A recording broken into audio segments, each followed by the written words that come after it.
run, number 1 against the pass, and they want to use that ranking as a catalyst for 1992. It is a downright balmy day. 47 degrees, winds out of the west at 10. Humidity very slight, and the forecast, no rain in the forecast or snow. Washington won the toss, and they will receive. Those of you who were with us last week recall that the wind was very much a factor. It does not appear to be today. Brian Mitchell and Ricky Urbans are deep to receive the kickoff of Roger Ruzek.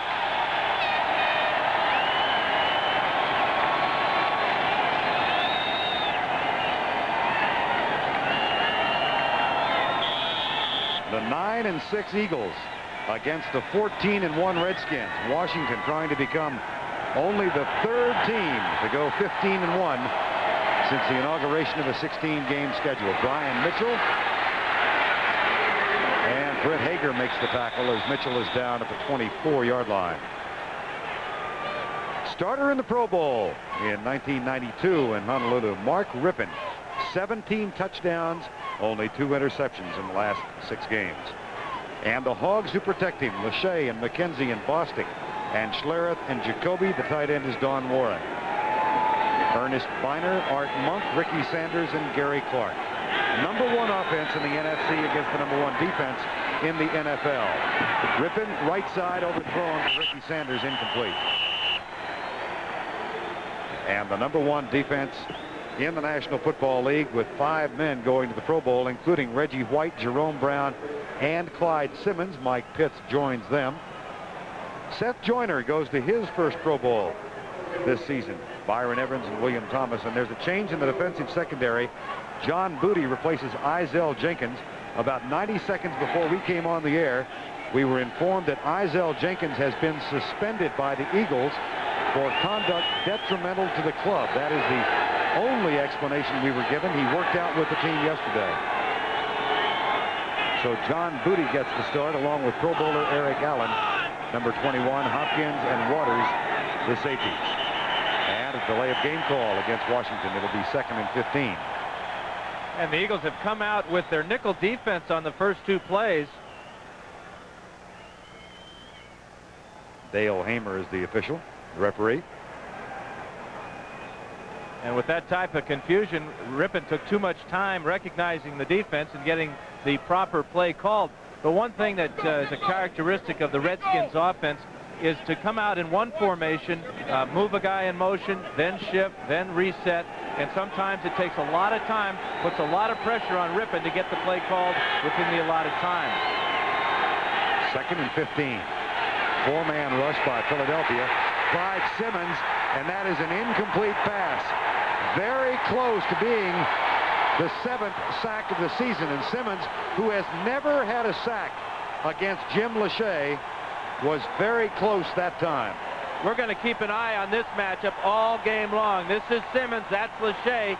Watch as Simmons comes around the outside against Lachey, and Rippon just barely gets rid of that ball. Dale Hamer, our referee, was right on top of the call and made the correct call.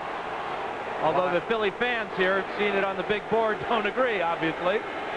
Clyde Simmons has 13 sacks. He's bound for his first Pro Bowl. Don Warren starts in motion on 3rd and 15. Now he's joined by Art Monk. Delay a game again. Rather inauspicious start for Rippon and the Redskins. Does that mean a bad start, Vern? Because that's what we have here. Gibbs was worried about this type of start for his ball club playing here in Philadelphia. Well, they tried to plug Dale Hamer's microphone in, pushed the wrong cord in the wrong outlet. Well, we can play charades. That's delay a game. Got it. Joe Gibbs.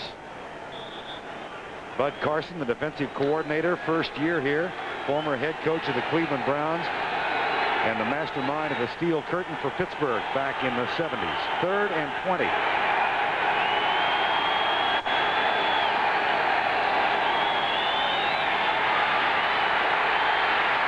Incomplete for Biner. It'll be 4th down. Rich Miano defending, number 38.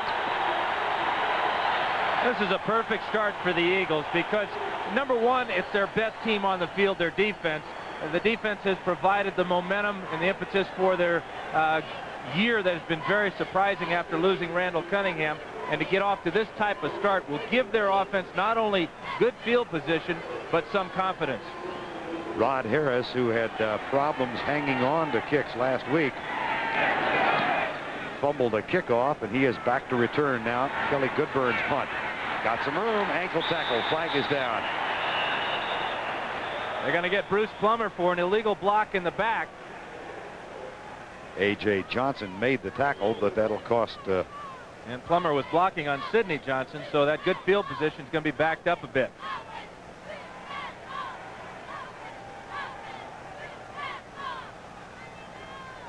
Jeff Kemp, his second start. Those in the Philadelphia area know his story. Much traveled 11-year veteran. Was with Seattle, had 5 starts before he was cut after throwing 12 interceptions. And he's joined by Heller, McKnight, Alexander Solt, Antone Davis, the rookie, and the tight end Keith Jackson. James Joseph, rookie running back from Auburn, who is coming on in the latter part of the season. Keith Byers had a huge game last week despite the loss to Dallas. Kemp did throw 2 interceptions. But Byers didn't make too many friends with the fans there. He ripped the fans for not giving the Eagles a home field advantage as far as noise is concerned. Well, half of them stayed home today. Not many here. Kemp will throw off the play action. Finds Keith Jackson, the tight end. And they have done on the first play what they wanted to do last week, and that is get Jackson involved early. And then there's a little confrontation, and Mike Golick is leading the way. They're going to get Andre Collins, I'll bet you, for throwing the first punch. They may get Golick as well for coming off the sideline and throwing a rather weak left jab at Collins. There's the one on Collins, and they're not going to get Golick. For a change, the retaliator got away with it. Watch on the bootleg here. Kemp comes out, wanted to go first to Fred Barnett, but Darrell Green had him covered. His outlet receiver is number 88. And the Eagles are going to get a break at the end of this play. Collins doesn't like the way Jackson tried to free his leg from his grasp.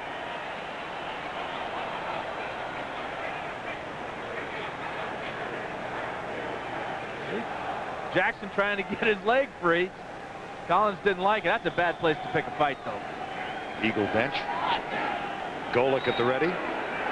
Didn't learn that at Notre Dame, of course. Might have learned it from his brother Bob.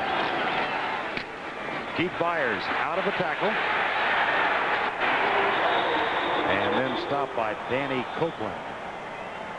Defensively for the Redskins, Charles Mann, Eric Williams, Tim Johnson, and Fred Stokes. 5 Plan B acquisitions start on this defensive team. Marshall, Matt Millen, Andre Collins. Millen is a Plan B player.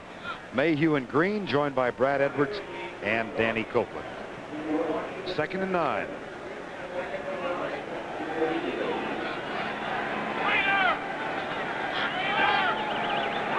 No score. 13:30 to go, first quarter.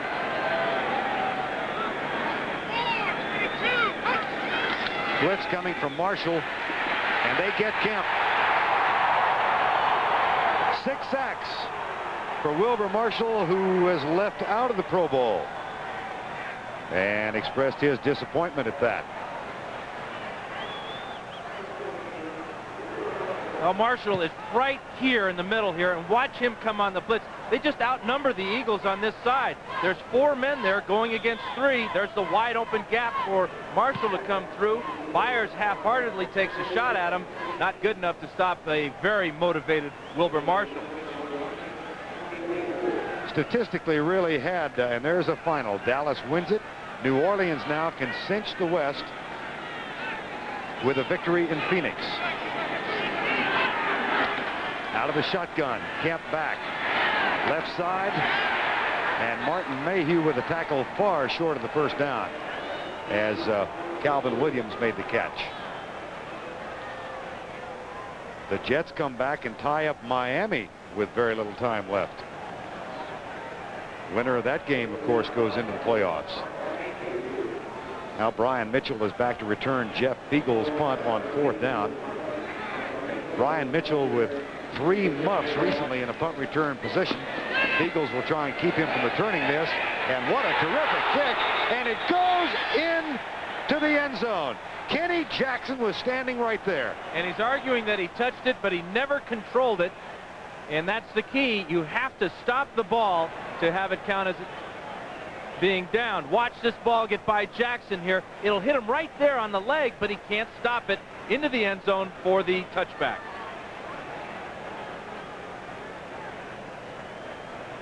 Philadelphia, PA, 12:20 to go in the first quarter play. Randall Cunningham in cities on the bench. Jim McMahon is also there. 1st and 10, Washington, 12:20 to go, first quarter. Ernest Biner gets the handoff and gets a nice gain between Lachey and McKenzie on the left side out near the 29-yard line. Wes Hopkins makes the tackle. Overtime now. Detroit and Buffalo. Lions, of course, fighting for the division. That's my idea of a good time, playing overtime game in Buffalo in December. If the weather's anything there as it is here, they're really getting a break. Beautiful day here. Rippon for the year, #1 passer by rating in the NFL. This will be Biner again, and he's going to be close for the first down at the 30-yard line. Jerome Brown, number 99, makes the tackle, his 134th of the season. Ernest Biner, another terrific season despite a knee injury. Back-to-back 1,000 yards for him, and really coming to the Redskins as he did from the Browns in that trade for Mike Oliphant. That has to go down as one of the all-time great trades, especially for Ernest, because when you're the featured back running behind the Hogs, how much better can it possibly be? He got the first down, 1st and 10, 11 minutes to go, first quarter. Andre Waters sneaks up on the line. Mark Rippon changes the play.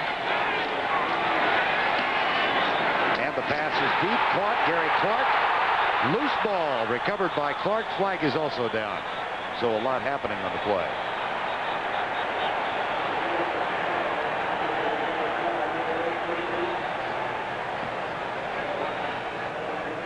It'll be against the Redskins. Yeah, this is 4 penalties now against the Redskins as they start here in the first quarter. Number 85 of the offense, 5-yard penalty, still first down. Don Warren. Gibbs said that this is the worst type of game for him. He says there are all types of pressures to prepare a team for, but in a game that means absolutely nothing as you're looking forward to the playoffs, he has to worry about injuries, #1, but he also has to worry about having his team go into the playoffs with some momentum. The only way you get momentum is by winning, but then you're playing against the top defense in football, and your offense obviously is distracted to begin this one. And it's 1st and 15. Here comes the rush. Rippon gets rid of it for Art Monk. And Art Monk is now only 3 catches away from 800 for his career. The pass protection is going to be excellent for Rippon. Nobody really gets close. There's just a 4-man rush. Actually, they're going to bring 5 as they bring a linebacker from the left side. But the Eagles' defense with the first and very long played a soft zone. That is also the 132nd consecutive game in which that wonderful receiver has caught a pass. 2nd down. Ernest Biner tries to get through a traffic jam and doesn't find anything at all. Byron Evans, number 56, makes the tackle, the middle linebacker. And you wonder if Gibbs will go to the no huddle at some point. It seems to have been able to give his offense a jump start in the last couple of games. In fact, he opened the Giant game with the no huddle. He likes it as a change-up type of offense, but doesn't want to use it as a steady diet. He likes the way his teams have been successful pounding it out with that big offensive line and then some play action passes from Rippon. 3rd and 7. Clark and Monk both split wide left. Barry Orr starts in motion. Rippon across the middle, incomplete. As Ernest Biner might have had the first down, can't hang on. And the Redskins will punt. Well, Jim Lachey has not allowed a sack in his career against number 96 Clyde Simmons. And this is one of the reasons why. Lachey is a good athlete, number one, to go with that huge size and strength. But in the first game, he was guilty of holding Simmons a couple of times. Kelly Goodburn on the punt. Nice high, and in the arms of Ron Harris.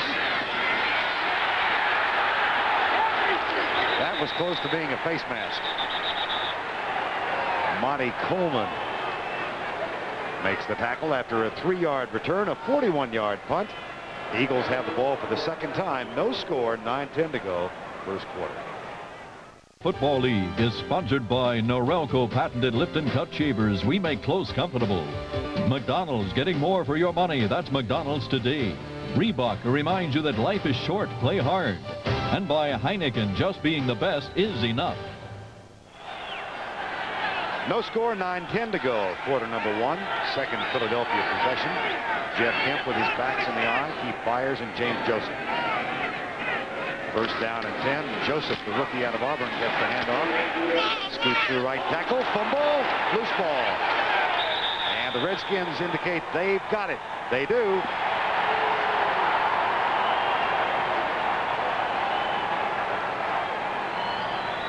The Redskins are plus 16 in turnovers for the season. Yet another reason that they are 14-1. And this is back-to-back weeks now that Danny Copeland has come up with a fumble recovery. This ball was ripped out as James Joseph was heading down. Take a look at it as he hits off the right side of the Eagle front line. There's Collins. He's going to be able to bring it up with that left hand. Pops it straight up in the air. And Copeland, after juggling it once, makes the recovery. First and 10 at the 34. No score. 9:02 to go. First quarter of play. James Jenkins backs off the line and leads Ernest Biner to the left side on the counter tray. And he gets down to the 30-yard line. That's one thing that Richie Kotite has to address in the offseason. He's got to get a running attack here somewhere. Coming into today, they were averaging 3.2 yards per rush, and that is 28th in the league. There's a huge victory for the Detroit Lions. That means Chicago must win in San Francisco tomorrow night to win the division. If they lose, the Detroit Lions are the NFC Central Division champions. Our congratulations to them. Rippon picked off. There are no flags, and Otis Smith is going to coast the distance. 74 yards.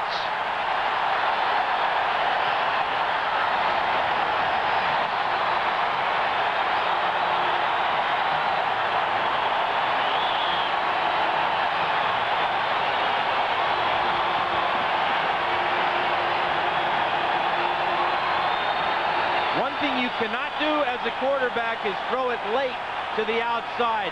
Watch Rippon just hesitate here momentarily. Comes out to where he thinks he's got an outlet receiver, but that's just a cardinal mistake for a quarterback, and Otis Smith has an easy walk-in for the Eagles' first touchdown of the day. Free agent from Missouri, his second interception of the season. His first for a touchdown. Roger Ruzek with the extra point. And the 26-year-old first-year player from Missouri has given Philadelphia a 7-0 lead. Everfield, 13 remaining in the first half.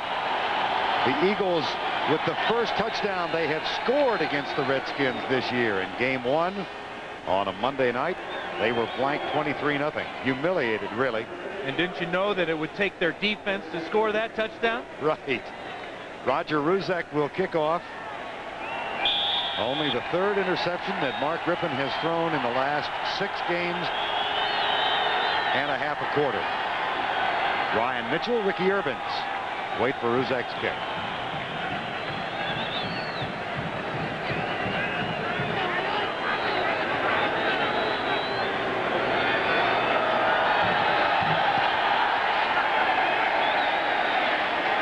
Ricky Urbans, the USC rookie. Hit from behind by Plummer and cut down at the 23-yard line. Let's go back And take a look at the Otis Smith pass interception. Well, Rippon is just trying to find an outlet receiver. He wants to hit Monk over the middle, but he's covered, so then he'll go to the outside to Ricky Sanders. Watch his first look to number 81 right over the middle. Good coverage there. Now the mistake of throwing it late to the outside, and a fine catch by Otis Smith. And Otis Smith scoots 74 yards untouched and went in for the first TD of the game. Now, 1st and 10. Rippon 1 of 6 for 9 yards. He hit Art Monk with the only completed pass. Seth Joyner. Bound for Honolulu for the first time. And building a real good case for being Defensive Player of the Year in the NFL. Number 59 at the bottom of the screen just comes in and crushes Ernest Biner. Full blitz here. And what a luxury to have great athletic move to avoid the block of Donnie Warren. You've got a great front four, and then you add a guy like Seth Joyner to your pass rush. My goodness, that ought to be illegal. Ricky Urbans is in the backfield now. Art Monk is in motion.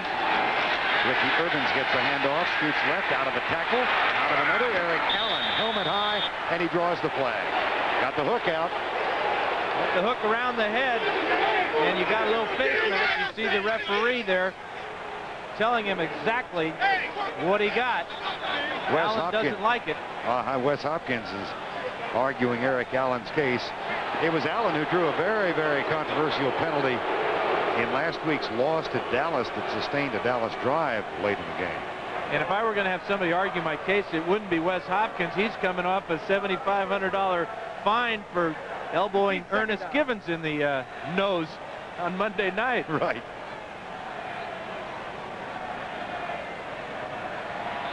Richie Kotite in his first year. But they're saying that's an inadvertent 5-yard face mask penalty, not enough for the first down. So it'll be 2nd and very short.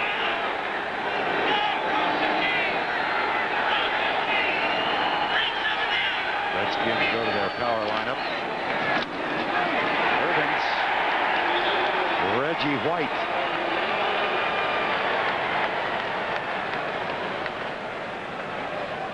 And in the AFC, the final spot has been determined in the playoffs. The New York Jets, who scored with under a minute remaining after Miami had gone on top, come back in overtime with a field goal.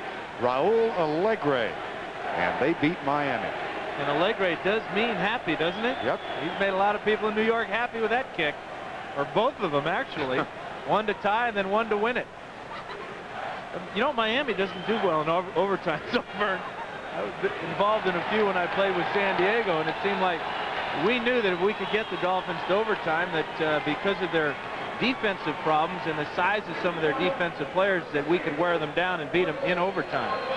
And of course, for the Jets, they conclude a rather dismal string at the end of the year, and it was Miami who lost a chance to cinch the overtime berth a week ago when losing to San Diego, and it cost them today. 3rd and short, 7-0 Eagles lead.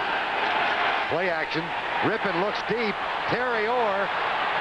And no, he doesn't hang it. Andre Waters knocked it away. There is also a flag down at the 41.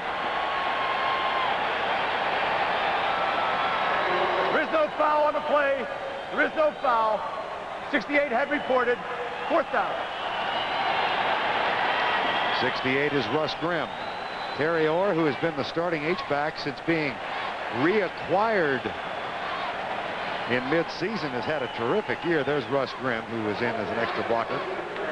Russ was lined up as tight end, and he did report, but obviously one of the officials didn't get that word. But that was a rather gutsy call by Joe Gibbs on 3rd and short, trying to go for the bomb off the play-action fake. Kelly Goodburn on the punt for the 3rd time.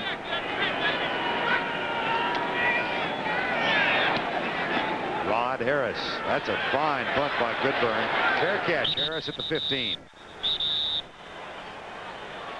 Goodburn averaging under 40 yards a punt. That one good for 52. Nothing on the return, and the Eagle offense back on the field. We're at Veterans Stadium in Philadelphia, final game of the 1991 regular season. 7-0 Eagles on the strength of a 74-yard pass interception by Otis Smith. Vern Lundquist and Dan Fouts. Jeff Kemp in at quarterback. First down and 10. Maurice Johnson in motion. And Kemp under heavy pressure lets it go incomplete. Wilbur Marshall, who has a sack already, just about had his second. This is really great because you have so many outstanding defensive players this afternoon. Of course, there are 3 guys for the Eagles going to the Pro Bowl. Simmons, Brown, and White on the defensive line. Then you had Joyner. But on the Redskins side of the ball, you got Charles Mann going to the Pro Bowl as a defensive end. And Wilbur Marshall has a real good case that he should be there as well. A true linebacker in every sense of the word. Drops back in coverage, blitzes the passer, makes tackles along the line of scrimmage. Does it all from that weak side linebacking position. Backs are split on second down. Kemp, pressure again, incomplete. Had to get rid of it before he would have liked, intended for Keith Byers. And it'll be third down. Jeff Kemp, whose father, by the way, Secretary of Housing and Urban Development. Here's Jason Buck getting some words of admonition from Dale Heyman. These two teams do not like each other. In fact, they are bitter rivals. It wouldn't surprise me if we've already had 2 or 3 skirmishes. But they tie one on here pretty soon. Of course, in game 1 this year, Washington won. They also won in the playoffs here last year, the game that led to Buddy Ryan's dismissal. Philadelphia won here in November last year, a game in which they sent 9 Redskin players out of the lineup with injuries. Dropped. Fred Barnett. Fourth down. It's funny how things work. It appeared that Kemp also bobbled the snap, but once he got a hold of it, he threw it awfully well to Barnett right in the middle of the zone. As he slides to the inside, there's a huge hole there. Probably too big for Fred as he was looking for running room after the catch. And from the goal line, Jeff Feagles will punt. Brian Mitchell is back. Redskins should come out of this with excellent field position. And again, not much wind. Here's Mitchell at the 40. Fine punt by Feagles. And the young man who is averaging almost 14 yards per return gets half that on this one. That's a return of 7 off the 45-yard punt, and John Hudson made the tackle. This is not the easiest place for a quarterback to come in and play and do well. Last week, the Eagles almost shut out Steve Berline in that first half. Only allowed him 2 completions in about 17 attempts. Rippon is 1 for 7, but actually he's got 2 completions. One of them he threw to the Eagles, Otis Smith. And on 14 plays, total offense so far for Washington, 25 yards. Play fake. Rippon, a lot of time. Settles for his 3rd receiver. On the left side, it's Terry Orr with the catch. And William Thomas with the tackle. There's William Thomas, now at the end of his rookie season out of Texas A&M. Undersized linebacker at 6'2" and 215 pounds. That's a tiny linebacker. That's the size of most strong safeties in the league. But the advantage that he has is a big guy lining up in front of him is Clyde Simmons. He usually takes a couple of guys to block him. Redskins across midfield for the first time. They are at the 49. Handoff right side. Ricky Irvins gets a block. Foot race is on. Waters gets him from behind. But a 35-yard gain for the one-time USC running back. He really adds a spark. Watch this. Irvins, who's lined up deep in the eye, will come up and then cut to the outside. Terry Orr is number 89 in motion. He gets the kick-out block on Seth Joyner. And if Andre Waters doesn't have the angle and then the long fingers to grab the back of Irvins' collar, Irvins is in the end zone. Big play for the Redskins offense. And that is the longest run against the Philadelphia defense this season. 35 yards. Previous long by Gerald Riggs of the Redskins in game 1. Irvins again slips the tackle of Jerome Brown, but then is caught and dropped as he nears the 16-yard line by Britt Hager. number 54.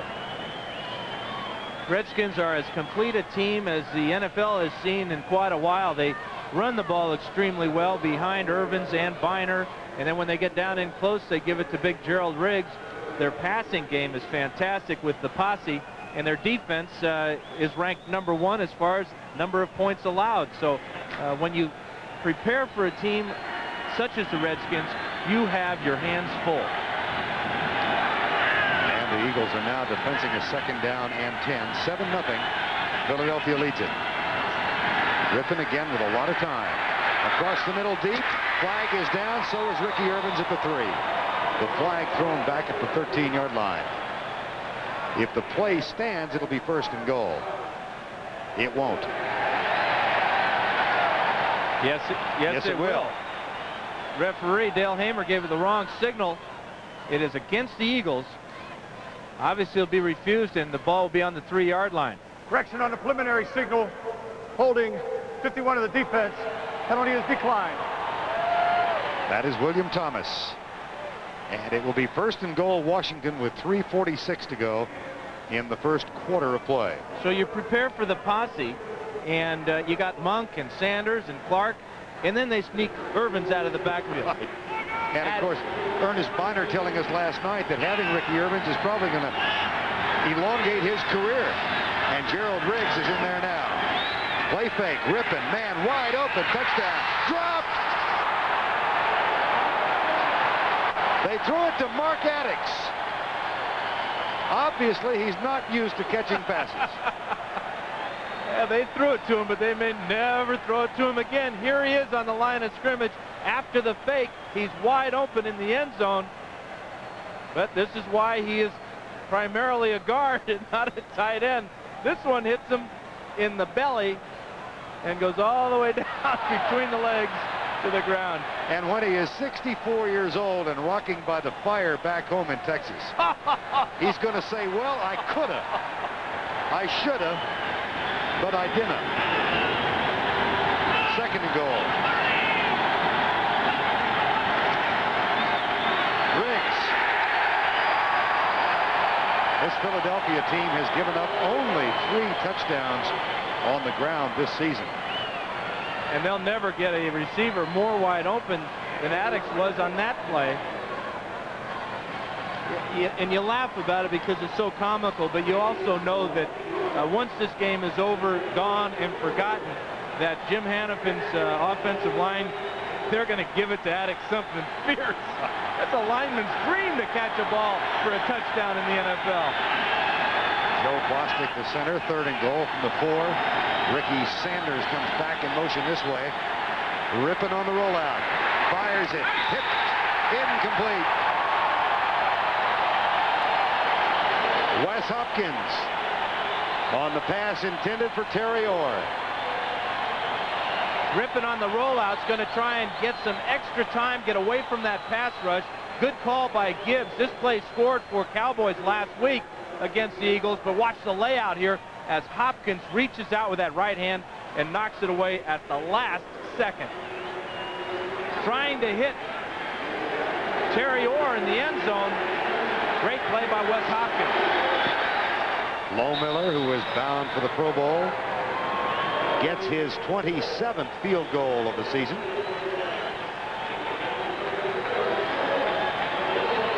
And that cuts the margin to 7-3.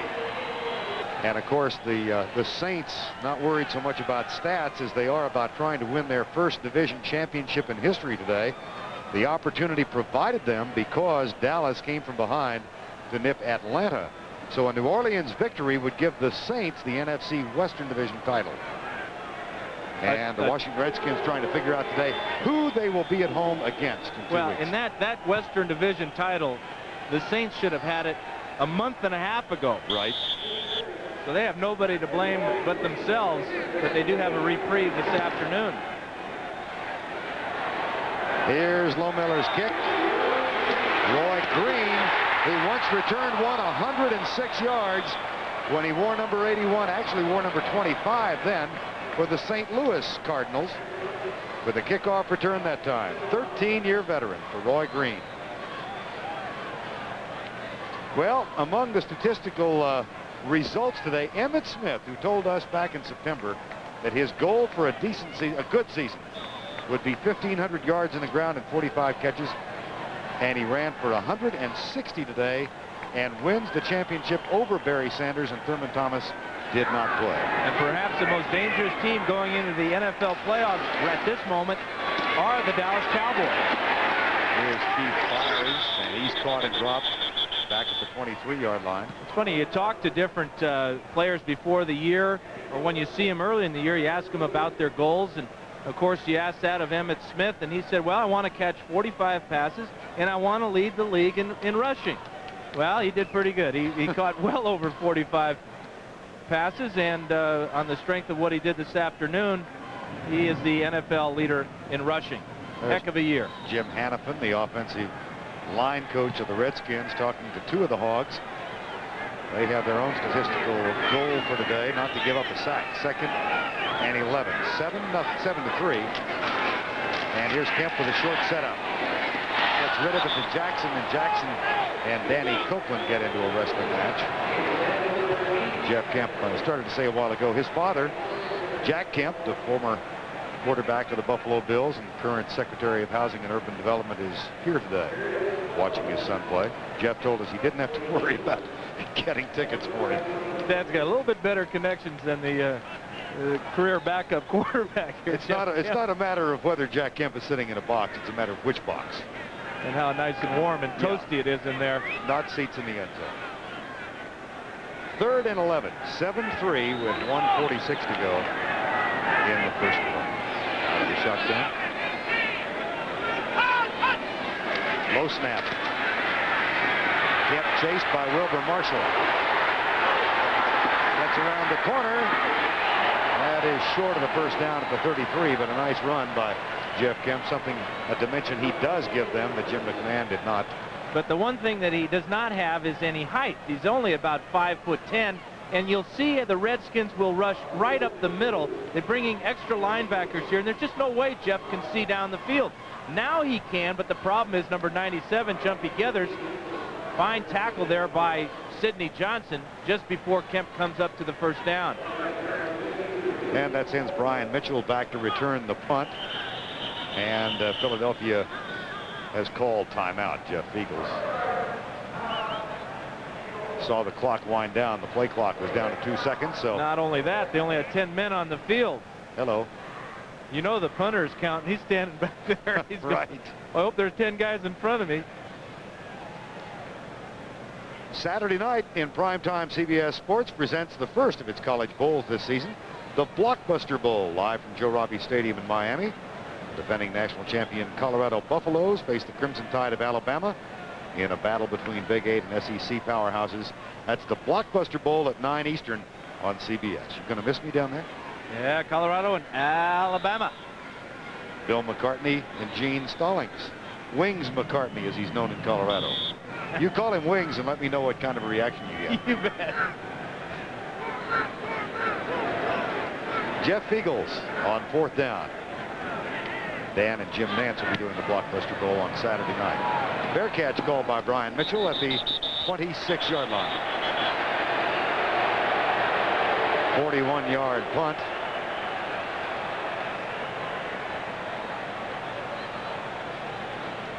And 57 seconds remaining.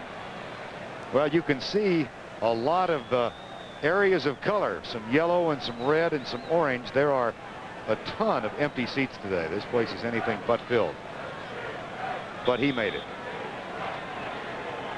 Don't pick your nose on television. Ho, ho, ho, ho. It's the first rule of being Santa Claus. 1st and 10.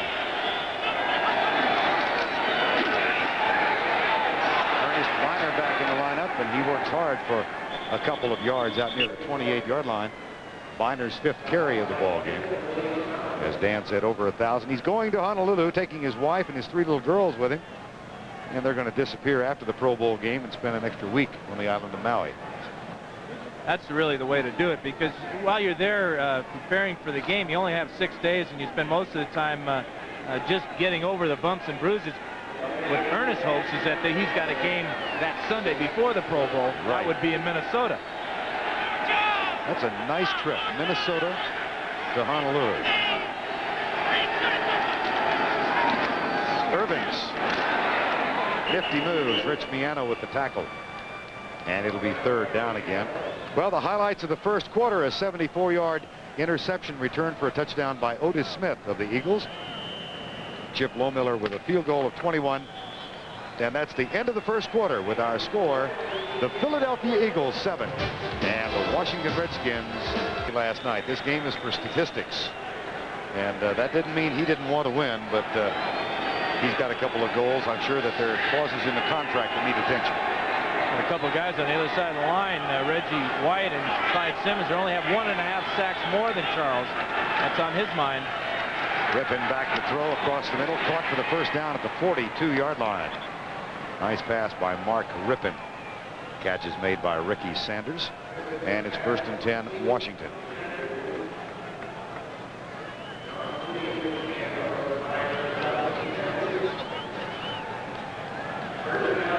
(7-3), 14:35 to go, first half of play. Redskins will enjoy the Christmas holidays, have the first weekend off. Home field advantage throughout the playoffs as long as it lasts for them. Here's Rippin with a play fake. He comes left to Gary Clark in front of Eric Allen. And Clark puts a little move on Allen, but then is hit from behind by Andre Waters. Gary Clark also bound for Hawaii. Over 1,000 yards again this season. Matter of fact, needs only 11 yards to set a personal best in number of yards for the year. This is a great battle between two Pro Bowlers. The nice thing that Allen does is he contains Clark, doesn't let him get to the sideline, turns him back inside where help's coming, and there it is, a bunch of green jerseys. 7-3, Redskins trail Philadelphia. Second down and short. Play action, Rippin to go deep. But settles for a short pass that's almost picked off. Intended for Terry Orr, and William Thomas right in front of the Philadelphia bench almost had his first interception of the year. Gets a hand from Seth Joyner. Again, though, Rippin is kind of playing with fire, though, Vern. Looking deep, seeing that that's covered, and then coming off to his outlet receivers. It's already cost him once as Otis Smith picked him off for that 74-yard touchdown. And this one, Thomas had both hands on that ball, just couldn't make the grab. Modest numbers for the top-rated passer in the league. It's 3rd and 2.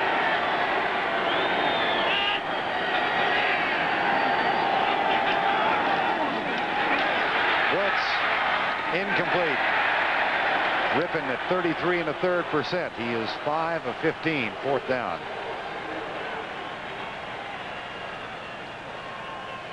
Good job that time by Bud Carson changing up the defense and going with the bear front, that 46, where you put big old Reggie White right over the center, and they use a couple of twists in there to put the pressure on Rippin. And that's something they haven't used nearly as much as Jeff Fisher did last year, right? That 46 defense. Well, you know, when you get a new defensive coordinator, he wants to put his own stamp on things, and I think Bud Carson's statistics this year speak highly for his abilities, and really need no defense by an old quarterback. Nice high punt. Good burn. Fair catch taken by Rod Harris at the 17. And here's a late flag as the shoving continues. We've had some minor scuffles today, nothing that amounts to much. Waters is going to argue his case, I would think, without much success.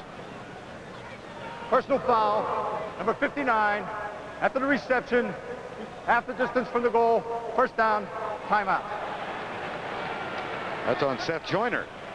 So they will mark off the penalty against Richie Kotide's team. Time has been called, as you heard. 7-3 in the AFC. The Jets grabbed the last one with their overtime victory over Miami earlier today. And before today and tomorrow night are completed, we'll try and unravel who plays where. And at the same time, wins. That Detroit win in Buffalo is quite an accomplishment. Puts a heck of a lot of pressure on the Chicago Bears playing out of San Francisco tomorrow night.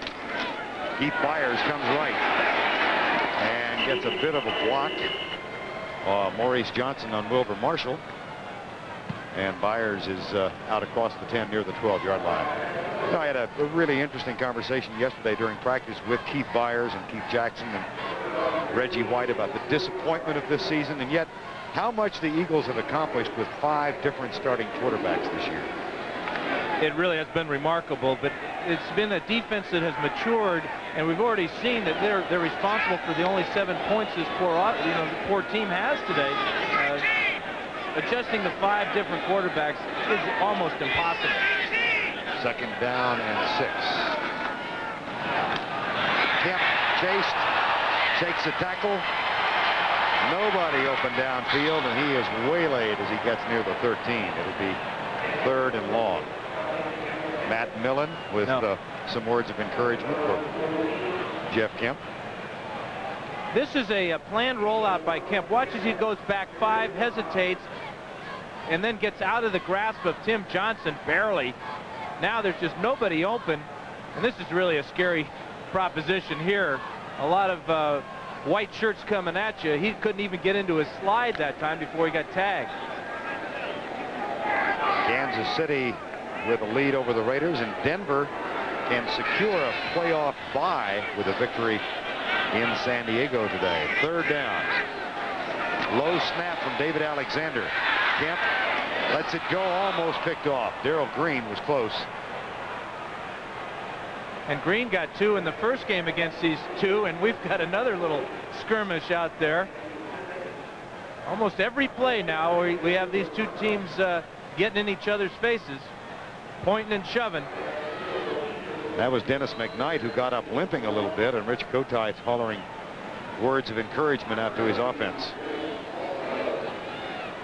So Brian Mitchell is back to return yet another Jeff Beagles punt. Raven Caldwell is the short man, and John Hudson, who's had problems snapping the ball. No problem with this one. And no problem with the punt either. That's a dandy. At the 34, Mitchell. Special teams cost the Philadelphia Eagles last week in losing to Dallas. Otis Smith turns in a big special teams tackle on that play. And of course, he has reason to celebrate. His 74-yard pass interception for a touchdown is the difference in the game. Joyner in his 6th year going to the Pro Bowl for the first time. Said yesterday afternoon if this team could look back in one game and have it over, it would be against Tampa Bay. They had a 13-0 lead with 5 minutes to go and lost by 1 to the Buccaneers, 14-13. Ricky Urbans breaks over right tackle, and he's across the 45 near the 48-yard line. And Seth Joyner is going to his first Pro Bowl this season, and quite an accomplishment for him. And the great thing about it is he held out for a big contract along with Clyde Simmons. The media here in Philadelphia obviously is going to take a management side in that. They said, well, hey, you guys haven't even been to the Pro Bowl. You're asking too much money. Now, they've been to the Pro Bowl. They got the contract. They really put it where the sun doesn't shine for the media. I wondered how you were going to phrase that. There's Ricky Urbans for a first down at the 50.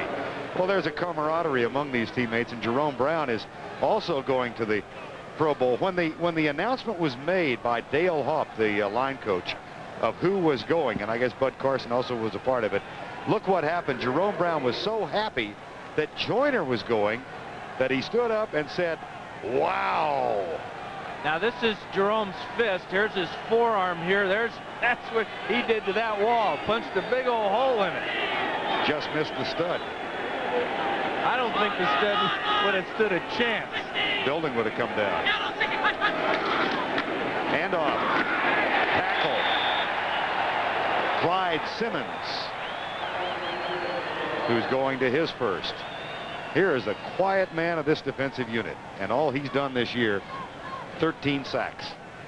And to be recognized as a Pro Bowl player, and also to have a couple of buddies to go to Hawaii with Jerome and Reggie. But also one thing they're going to do is they're going to take Mike Golick and Mike Pitts along, all expenses paid, because they realized if it wasn't for those two, that the 3 of them wouldn't have made it all all the way to Hawaii. Irvin's got a lot of room. Good block on Eric Allen. Nice move by Ricky Irvins. First down at the 23-yard line. 28-yard gain. Really well-designed play by Joe Gibbs. You love when a play works this well.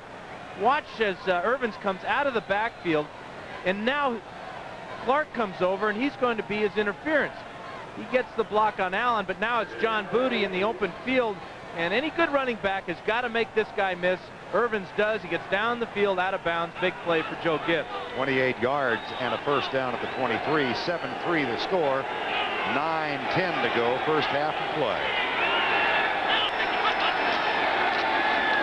Irvins cuts it back and scoots up the middle of the 16-yard line.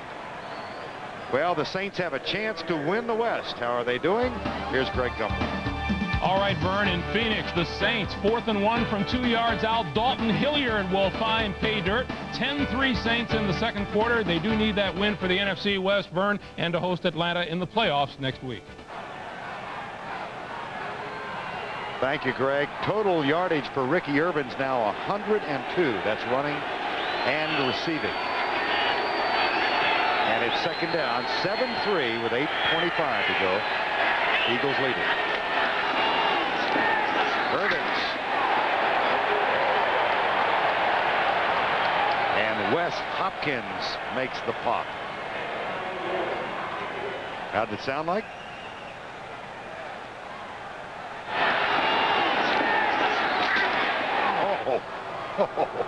Ouch. And we do not have a microphone in either of those guys' helmets. That's right. That's from the microphones on the sidelines. Can you imagine what it sounded like to Hopkins and Irvins? Here's the stretch of the chain.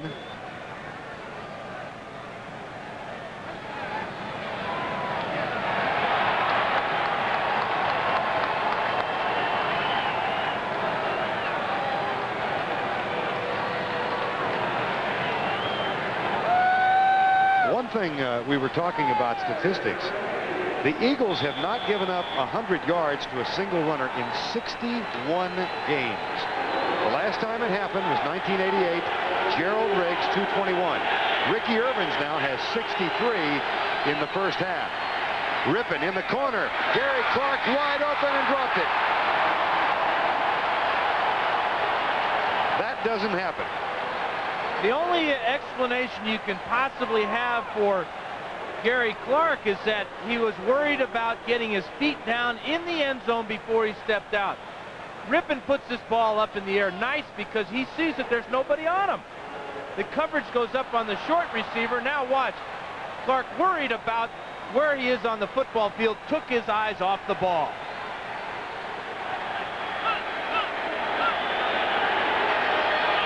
And it's second and 10. 7-3 Eagles.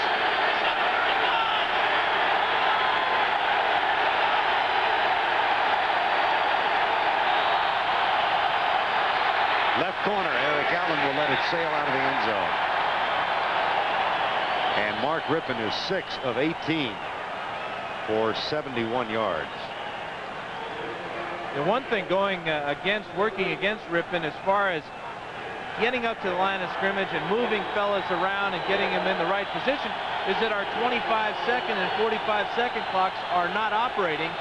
And that is a real handicap for Rip because that is so important to, now they got him working. So he now has the ability to tell when to put people in motion.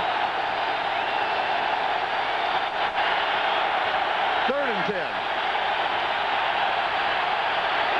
Caught. Tackle broken. Close for the first down at the 5. Ricky Sanders. It's short of the first down. Sanders is really the forgotten man in the posse.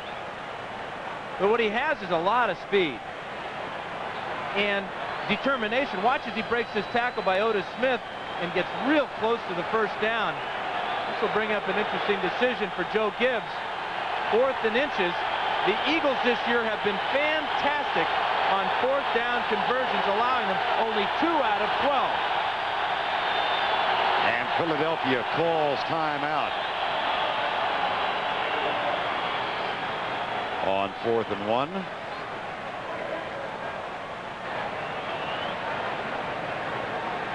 In a 7-3 game with 7:37 to go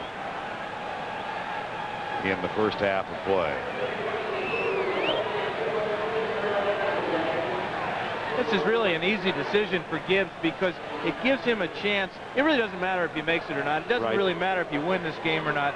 But there will come a time perhaps in the playoffs where he'll be faced with a situation where he really needs to have a successful play to either continue a drive or to make a touchdown. Now, if this were a perfect world, you understand, and it's Christmas, you ought to throw the ball to Mark Addix. It's not a perfect world. Yeah, and there's no way they'll throw it to Mark Addix. He's not even on the field. As Dan said, Eagle defense has been tough. Irvins. Maybe. Byron Evans doesn't think so.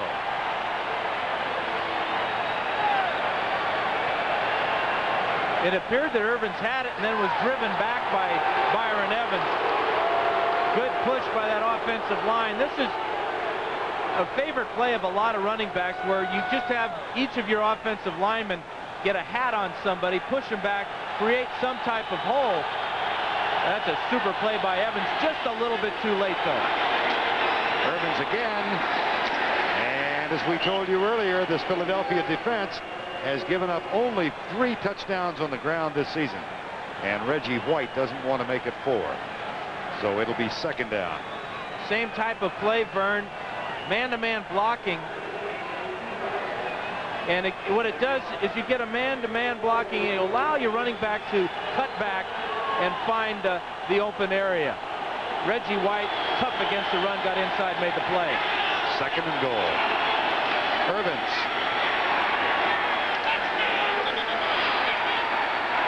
There's the signal. You can hear Rippon down there on the field saying, touchdown, he's in, he's in. 4th rushing touchdown given up by Philadelphia's defense this season. Working on the right side behind Big Joe Jacoby and Mark Schlereth. 3 plays in a row now they hit this right side.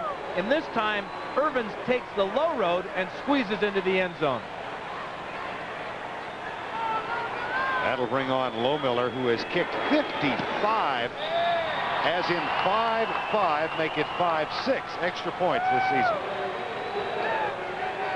And the Redskins get the touchdown to reclaim the lead, or get the lead for the first time. 3rd rushing touchdown of the season, the 4th given up by the Eagles. And that puts Washington on top. A 62-yard drive in 12 plays. Irvin's not a bad number 3 round pick. Wow. The leading rookie rusher in the NFC.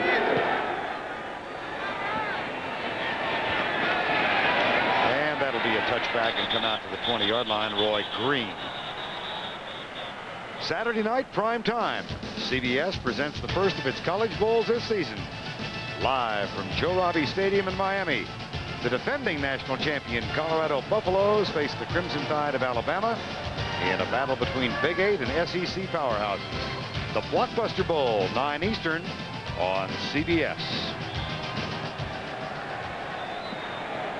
Right now we've got 6:33 remaining in the first half of play. Darkness is gathered here in Philadelphia on the 22nd of December. And the Redskins trying to become only the 3rd team ever to finish the regular season at 15-1. Jeff Kemp back under heavy pressure, lets it go. Boy, was he hit. His offensive line isn't doing him any favors. He's missed his last 6 passes. And we're talking to Richie Kotite yesterday. He said he wouldn't mind seeing what David Archer can do. He was hit so hard that time, knocked some of the stuffing out of his helmet. You hope it's stuffing and not gray matter. But certainly stuff. Tampa Bay wins the Super Bowl. And in games in progress, Cincinnati, of course, has won today. New Orleans on top, as you saw. Kansas City playing for the home spot in the wild card playoff, and Denver leading San Diego. 2nd and 10. Blitz. Oh, gosh. Wilbur Marshall right in Jeff Kemp's face. What a pop. Well, we're looking at what Charles Mann calls the national defense. Right up the middle. Number 58, again, clean shot at the quarterback. Byers too late to come over for the protection. Watch number 41, Byers. He sees Marshall coming, but it's too late, as Kemp dropped only 5 yards and paid for it. Jeff Kemp 2 of 9 for 17 yards, and Philadelphia yet to convert a 3rd down in the first half. They trail 10-7. Motion on the right side. No flag thrown, and Kemp lets it go off the knee of Fred Barnett. And it bounces back some 15 yards. It'll be 4th down. This is 2 drop passes now for Fred Barnett on Kemp's 2 very best throws of the day. That's not a good combination. Barnett will get inside Green by using his hands, and then the ball bounces right off his leg. He should have had that one. If he had hung on, it would have been a 1st down, 1st conversion for the Eagles. Jeff Beagles to punt again. And again, it's a good one. Brian Mitchell at the 34. It was a punt return that did the Eagles in last week. Kelvin Martin for 85 yards. And this time it's an 8-yard return for Brian Mitchell on a 46-yard punt. Charles Mann, the leader of national defense, his team up by 3. The Olympic Winter Games. Significance of the game, there ought to always be time to put a tail on the pony. My old teammate Dennis Conan McKnight. Boy, when they coined the phrase piece of work, they had him in mind. 10-7 Redskins. 1st down and 10. Terry Orr leads the play, and Ernest Biner is out across the 45. Well, in 1975, Jim Hannafin was the line coach of the St. Louis Cardinals, and that group headed by Dobler and Deerdorf and Young and Finney and Tom Banks allowed only 8 sacks. This year, his offensive line has given up only 6. That's the fewest in the league. The record held by the Miami team in 1988, 7. That's one of the things that they are going after. Jim Hannafin mentioned it to his offensive line last night in the meeting. Mark Schlereth telling us it's the first time it's been brought up officially all year long.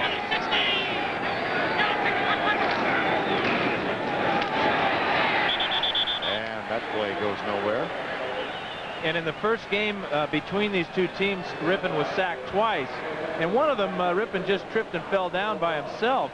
It was counted as a sack because he was tackled behind the line of scrimmage. Actually, he fumbled. And you see, this is what Hannafin has to prepare his Hogs for. 52 sacks, leads the NFL. However, excuse me, Dan, last week against Dallas, they gave up only 1, or they got only 1. And no sacks so far today. Bostic and McKenzie and Lachey, Schlereth and Jacoby. Hogs 2. 3rd and 8. Left side, Ernest Biner. Works for the 1st down and has it at the 46-yard line. Byron Evans with the tackle.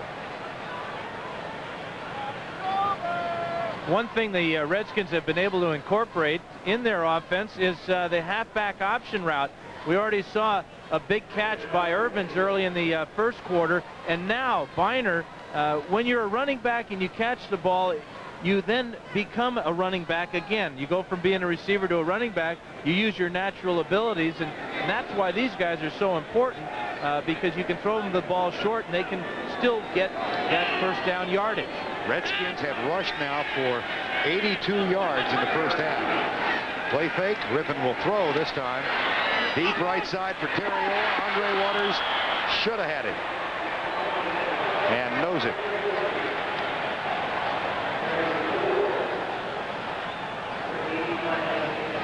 This is about 3 times now that Rippon has almost thrown an interception. Threw one to the Otis Smith earlier in the game. Again, it's a little bit late to the outside. There's a nice move by Waters, and he flat drops an early Christmas present. And that sets up a 2nd down and 10 with 3:53 to go first half.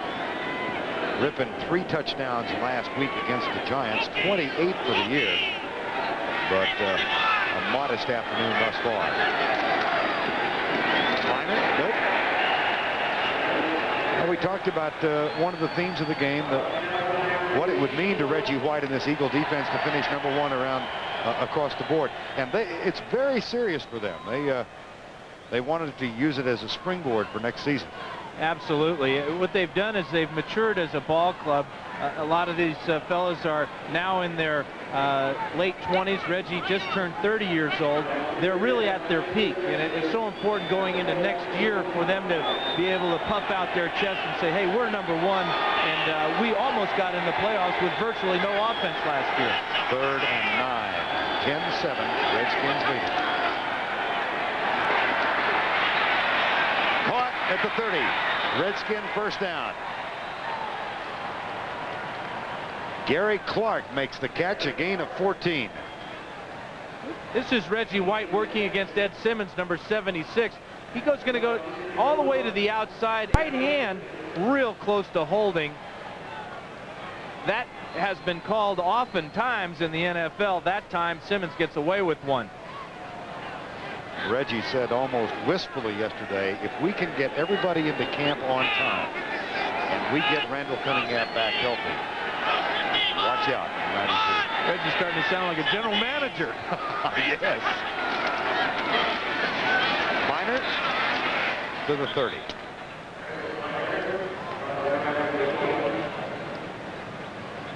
And it'll be 2nd down and 10. The one thing Hannafin has to be aware of and on the alert for, if the Redskin offensive line goes throughout this game without allowing a sack, he can expect a big bucket of Gatorade, because Mark Schlereth told us that that's what they've got loaded and in mind for Jim Hannafin. So it gives you something to look forward to. In the meantime, the 2-minute warning, 10-7, Washington.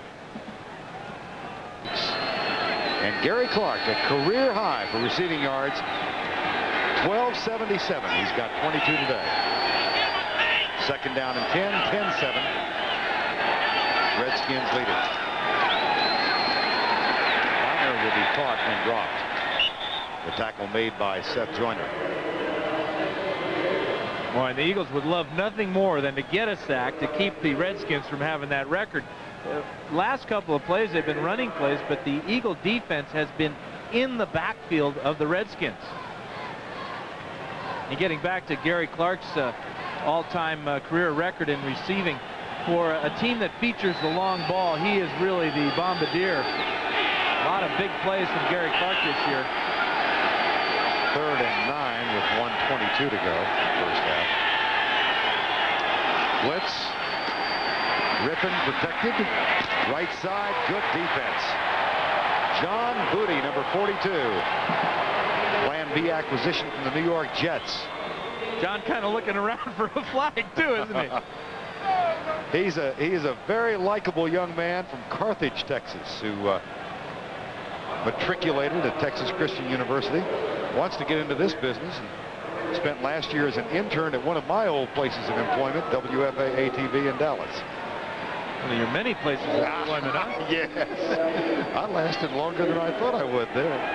Here's Lohmiller, 47 yards out. Leading scorer in the NFL. Adds to his lead. That's good.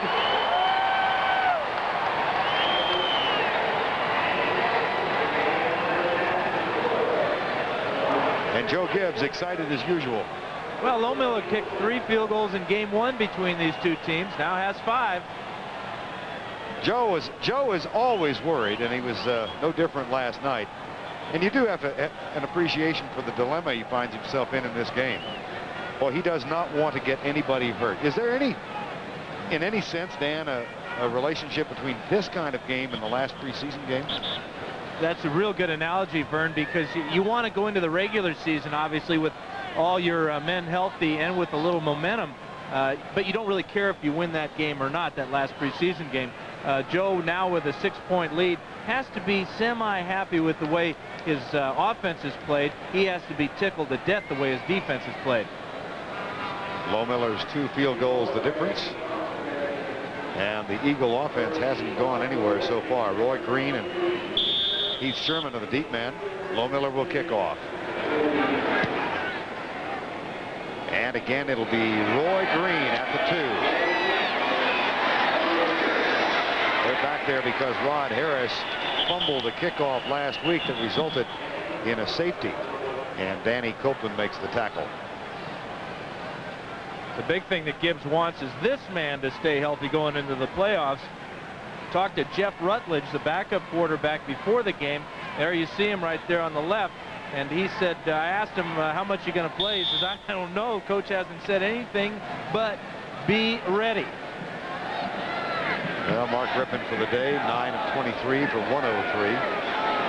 And we've got 63 seconds before halftime. Kemp only 2 of 10. Bring it back. Let's try it again.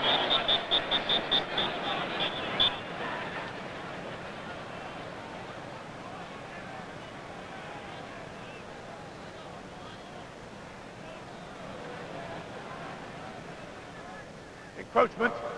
Defense. Prior to the snap. 5-yard penalty. Still first down. They got Bobby Wilson, number 94 there. First round pick. A little bit quick getting off there, but the Redskins have added a lot of depth to that defensive line with Wilson. Got 4.5 sacks. That's very good for a rookie. And a team that is really an amalgamation of players from different areas. They've got a couple of draft picks, a couple of trades, 1 free agent, but what a free agent, Wilbur Marshall, and 5 Plan B acquisitions. They've really gone to the well under Charlie Casserly and utilized the Plan B market to the Redskins' advantage. Here's Kemp back. And that is dropped by Maurice Johnson. He had a touchdown catch last week. Wilbur Marshall, who's been a factor in this first half, doing defensive work. Kemp now has missed 9 in a row, but you can count almost about 4 drops now. So his players, there you have it right there, 4 drop passes. How'd you do that? Abracadabra. Mention it and it pops up. A lot of great support from our producer and director, Mark Wolf and Larry Cavallina. Second down. Final 59 seconds. First half. Kemp goes left side. Knocked away by Darrell Green. That time Barnett was going to hang on to it, but Darrell Green with an outstanding move with the left hand comes up and rips the ball away. Number 86 is Barnett. Man-to-man by Darrell Green. This is why many consider him the best in the league. There's the catch. There's the strip. Big play, Darrell Green. That's the 3rd drop for Fred Barnett, if you want to call that one a drop. That one really knocked away by Green. And it's 3rd down. 17 yards passing thus far, actually 10 total.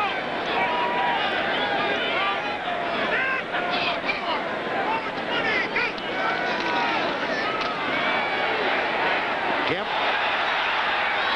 will never make it. 4th down. Sacked for the 2nd time.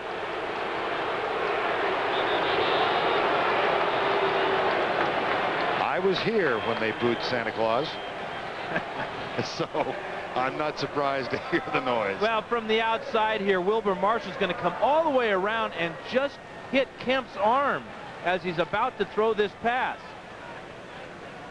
Watch as he gets his right hand on the forearm of Kemp, and Kemp is lucky to just hold on to that one. Redskins call timeout to stop the clock with 46 seconds remaining in the first half. They have 2 left. So on 4th down, Jeff Eagles will punt it away. Philadelphia opened the scoring, a 74-yard pass interception return for a touchdown. Lohmiller added a first quarter field goal to make it 7-3. Ricky Irvin scored from 2 yards out to make it 10-7. And then Lohmiller with 47 yards of field goal made it 13-7. That's where he stands. That's the poorest punt of the afternoon for Feagles. But there is no return. It goes out of bounds at the 47-yard line.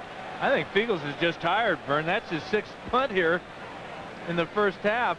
The good part about that, as you mentioned, was no return. You see one changeup that the Redskins have made on their punt return team to protect Mitchell a little bit more is to put a linebacker, Raven Caldwell, back there to allow him extra time to make the grab. Well, one of the reasons for that is that Wayne Sevier was telling us last night, Sevier being the special teams coach, that Irvins has had problems with muffs in part because of the pressure supplied by downfield tacklers. So Caldwell back to help out. Ricky Irvins is in the lineup. He's got 67 yards on the ground in the first half. 1st and 10. And he gets the handoff here. Whoa! Seth Joyner.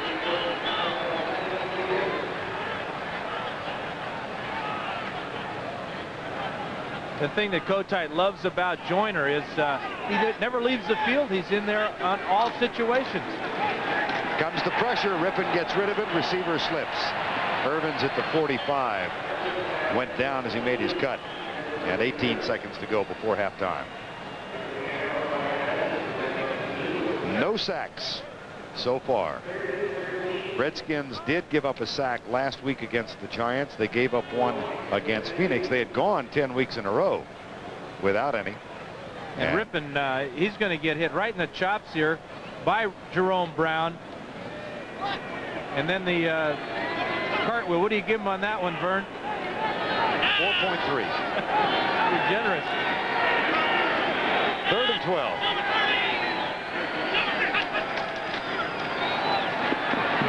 Deep left side. Flag is down. The catch is made by Gary Clark.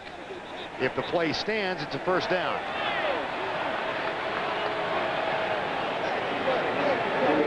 What's the flag? Against the Redskins.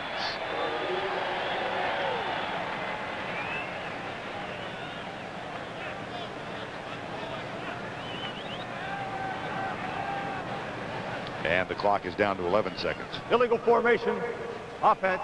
Number 66 was not on the line of scrimmage. 5 yards.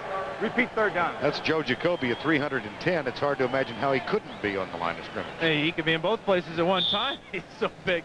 And you really can't blame him for backing up a little bit. That's what he did before the ball was snapped. Just wasn't up far enough. But the guy he's got to line up against is Reggie White. You want every little advantage you could possibly get. 3rd and 17. Golick has joined Brown. And White. Another flag is down. Screen pass. Irvin. Oh, gosh. Andre Waters.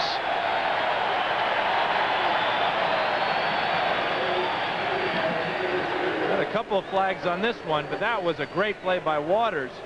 Nice job of Rippon fading and getting that ball off. Might be Christmas Eve before we get this first half finished. Oh, you're not kidding. Offside. Defense. Number 91 lined up in the neutral zone. 5-yard penalty. Still 3rd down. Jerome Brown, who was hurting in the ribs yesterday afternoon, got up a little slow after the play, so he's out. And it'll be 3rd down from the 50. Well, there's the most valuable trainer in the National Football League, Otho Davis. He's had a heck of a year. Boy, has he. Which is unfortunate. 4 seconds to go. 3rd and 12. Rippon to Clark. And Gary Clark still loose and then finally stepped out of bounds.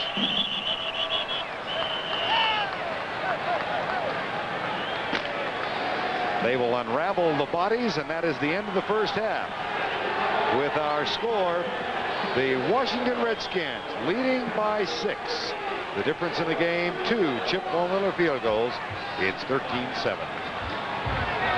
A touchdown pass interception return by Otis Smith, but the Redskins have come back with 2 field goals from Chip Lohmiller and a 1-yard touchdown run by Ricky Irvins. I think most significantly for Joe Gibbs, though, Dan, he's accomplished what he wanted. Nobody hurt so far. Well, the game's only half over. I wouldn't be surprised if Gibbs starts to put people such as Rutledge in the game and get some of his starters out. He's fortunate to have excellent backups on this football team, and the Eagle offense appears to be incapable of scoring touchdowns. Let's take a look statistically at what has happened in the first half. The Redskins have overwhelmingly controlled the ball, and they have 211 total yards to 26 for the Philadelphia Eagles. But if you add that 74-yard interception return, the Eagles have got a 100-yard day working. If ifs and buts were candy and nuts, what a Merry Christmas we would have. You that's bet. Roughly the line. But Kotite, he's got to make a decision here pretty soon, because Kemp has been ineffective. He's been victimized by a receiving core that has dropped about 5 passes on him. But his offensive line is up against a pretty stiff challenge. You know, people don't realize that the Redskins have an outstanding pass rush of their own. Came into the game with 48. And so far today, they've got 2. So they're only 2 behind the Eagles. And their total defensive effort, a yield of 26 yards.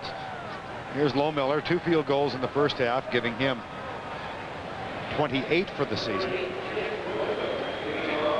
And Roy Green and Heath Sherman again drop back to return the kickoff. That's Roy Green on the left, Heath Sherman on the right. 13-7 as we get underway with the final half of the season for the Eagles. And Roy Green heads left. Watching him and remembering his glorious years with the Cardinals, I can't help but think back to the fact that he was a two-way player, a starter at defensive back and wide receiver. And in the Dallas-Atlanta game today, Deion Sanders played both ways. He was a starting cornerback and caught some passes at wide receiver. And the thing they have in common, besides being outstanding athletes, is speed. Yep. When you have that type of speed, you've got to have some way of using those guys on offense. They're just wasted as defensive backs. 1st and 10, Philadelphia.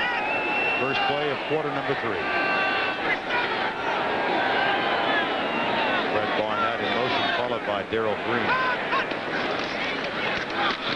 James Joseph plunges over the block of Ron Heller and out to the 28-yard line. James, who said yesterday the car is gassed up, it's in the parking lot, pointed south.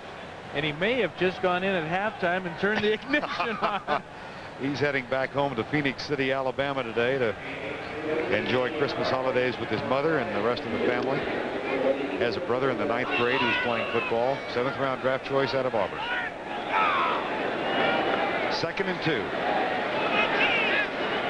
Philadelphia has only 2 first downs.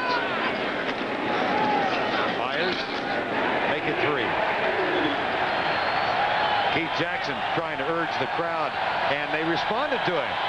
I was talking with those 2, Byers and Jackson, about the crowd, and you know, the Philadelphia fans have a reputation for being very vocal, but they both said they thought it was ominously quiet in here last week. Well, you know, that offense really, at least so far today, hasn't given these poor fans anything to cheer about. Put you to sleep. Yeah, and you got to be awful careful as an Eagle player to turn on these fans. Yes. It's a 1st down and 10. Philadelphia at the 32-yard line. They trail by 6, 13-7.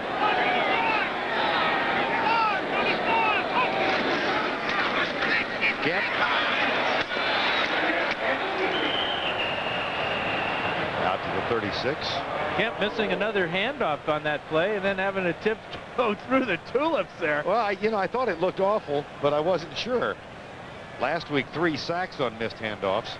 Not sure. I think this one's supposed to go to Byers, who's the fullback in this. Yeah, he's expecting it right there. He doesn't get it. Joseph doesn't want anything to do with it.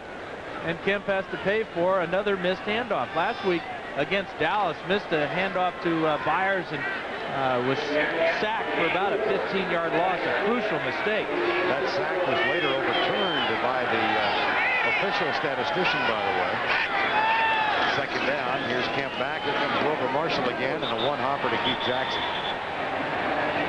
And Fred Stokes is also a part of the defensive effort.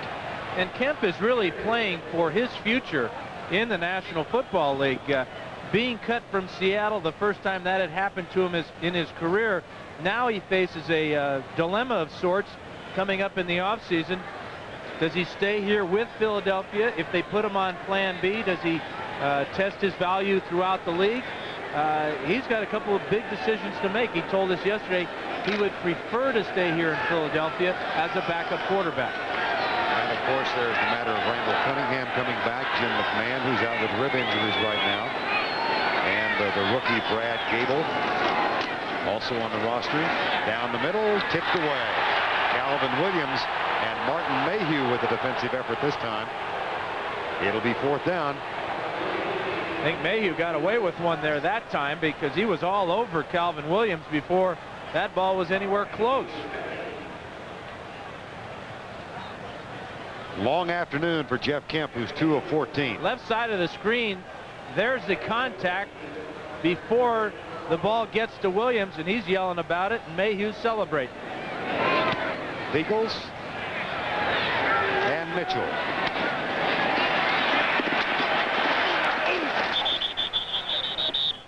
The return out to the 26, perhaps the 27-yard line.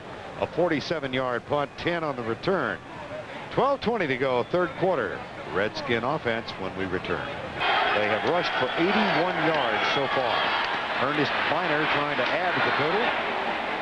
And he is out across the 30 to the 32. The tackle made by Andre Waters. This Eagle team gives up an average of only 70 yards per game, but Washington, one of the best running teams in the league, they totaled 173 on the ground in game 1 between these two.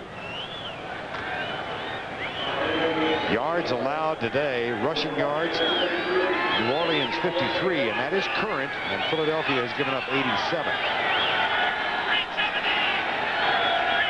Keep you abreast of that statistical battle. And there's Wes Hopkins with a shoulder high hit. Going into the day, 92 yards separating the two teams for the rushing defense title. That is, of the 3 areas, total defense, passing defense, rushing defense, the one that might change today is this one. And this is the real macho one too, the old get down and dirty up front in the pits running the ball. You know, that's NFC football. And just to appraise you of it, if New Orleans allows 91 fewer yards than does Philadelphia, they would win that title. Irvins, Reggie White. That will take away from the total.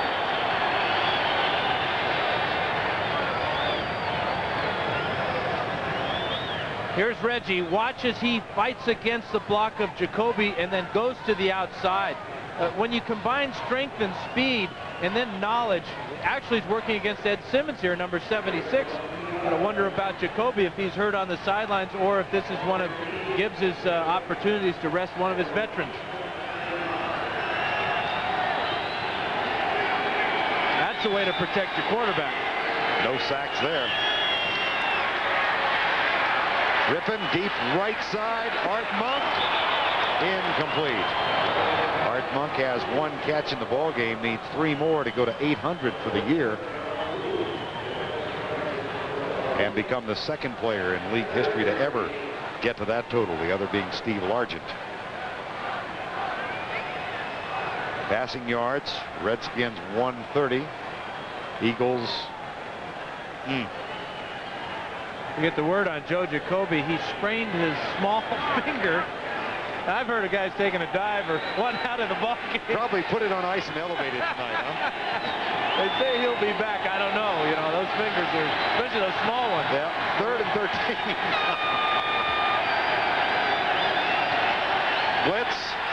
Rippon fires it deep for Clark. Incomplete. 4th down. And a flag is down. John Booty might be called for interference.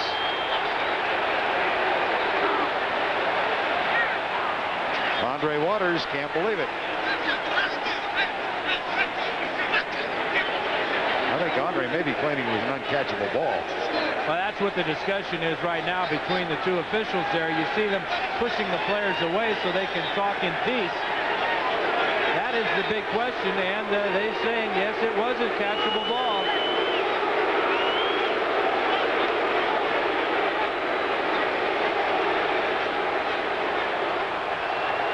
Pass interference on the defense, number 42. Hey, the ball was not... Well, I'm certainly glad that Dale Hamer turned the mic off at that appropriate moment. I think if we watch this closely and look at Booty's left hand, we'll see where the pass interference happens. There he pushes Clark, and that ball, I believe Gary Clark would have made that catch. That's a good call by the officials. The players are obviously going to say there's no way that Clark could have come back for that one, but that was his intention. He was on his way to it until that left hand pushed him away. That's a 25-yard penalty and a first down at the 40. Blitz coming again, and they got him! William Thomas. And that means that the best the Redskins can do is tie the Miami Dolphins of 1988. And of all people on this defense, William Thomas, a rookie, this is his first sack of his NFL career. Nobody blocks him. Free on the quarterback. Rippon goes down, and the record goes with him. From the left side, there's just nobody there. 7th sack of the season given up by the Redskins. If they don't allow any more, they will tie the Dolphins for the best ever in the league. And that really got the crowd back into it, too. You know they were thinking about that sack record. There's the tackle in the running play. Ricky Irvins and Clyde Simmons.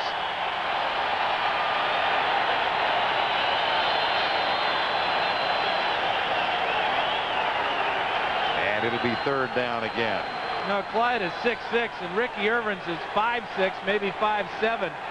And Clyde got him right at the top of that 5'7", too. Around the head, took him down. Big play.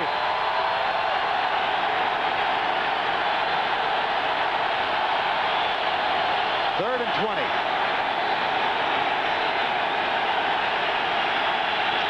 Blitz. Joyner chasing Rippon. Incomplete. 4th down.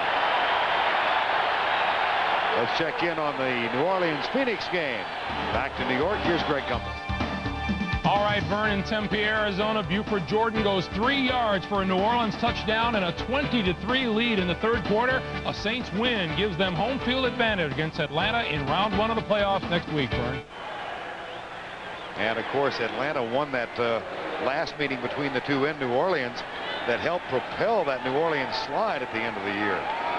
That'll be a fascinating game.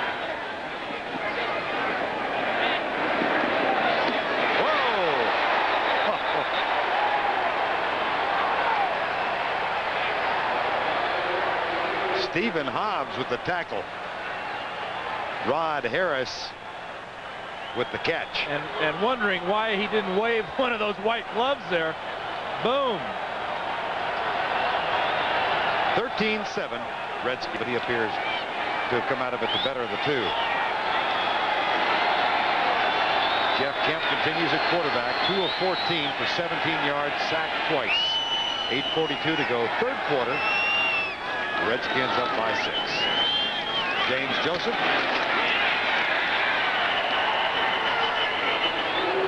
Tackle is made by Andre Collins. You mentioned Kemp's statistics, Vern. 2 of 14. Well, he was at one time 2 for 2. Right. It seemed like it was yesterday, but 12 in a row now without a completion. And to give you an indication of how things have gone for Philadelphia, he's also their leading runner with 15 yards. 2nd down, 11. Almost like this Redskin defense has something to prove in its showcase against the Eagle defense. Kemp back, pressure coming. Pass is caught by Byers. And Danny Copeland holds him up so that Brad Edwards and Andre Collins come over and complete the tackle. This is outstanding effort by Kemp. Number 1 to get rid of this ball. Watch the pressure. Again, it's Wilber Marshall from the left side. Kemp bails out, but Copeland makes a fantastic tackle on Byers, 240 pounds, and Copeland just hanging on for dear life. This is the old bailout shot here by Kemp as he takes the shot from Wilbur Marshall.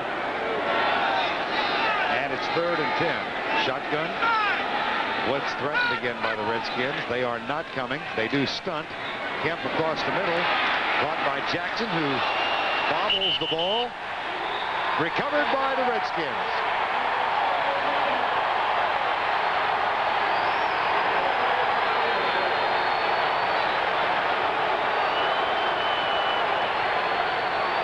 Oh, Monty Coleman down the bottom of that pile, 34 years old, still doing it on pass defense. This is his first fumble recovery of the year. Jackson is going to be from the right side of the screen. He finds the hole in the defense, but now struggling to get that first down.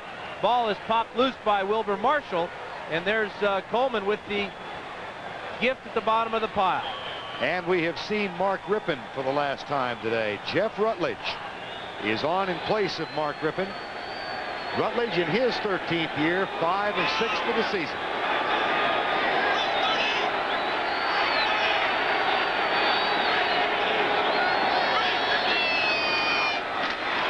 The handoff goes to Ricky Irvins at the 20-yard line. He doesn't get anything except into a conversation with Andre Waters. Mike Golick made the initial hit, number 90. Earlier, Dallas came from behind. Emmitt Smith won the rushing total. In overtime, Eddie Murray's field goal gives Detroit the victory. Raul Allegre, 2 field goals. The Jets win. Tampa wins the Super Bowl. Pittsburgh over Cleveland, 17-10. And here's Rutledge into the end zone, tipped away by Wes Hopkins. Intended for Gary Clark. That's 2 touchdown-saving pass deflections by Hopkins. It appeared Clark was open there for a minute. We got a flag down.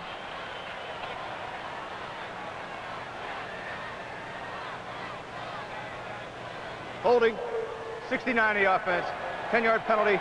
Still 2nd down. We got Mark Schlereth. You know, you make the Pro Bowl and you get your name pronounced correctly. All year long, everybody has been calling Mark Schlereth, and he told us yesterday that even Coach Hannafin had a big trouble all year long with it. But now, you know, you make that Pro Bowl and people have to learn how to pronounce your name. Well, he's the only native Alaskan to ever make it in the league.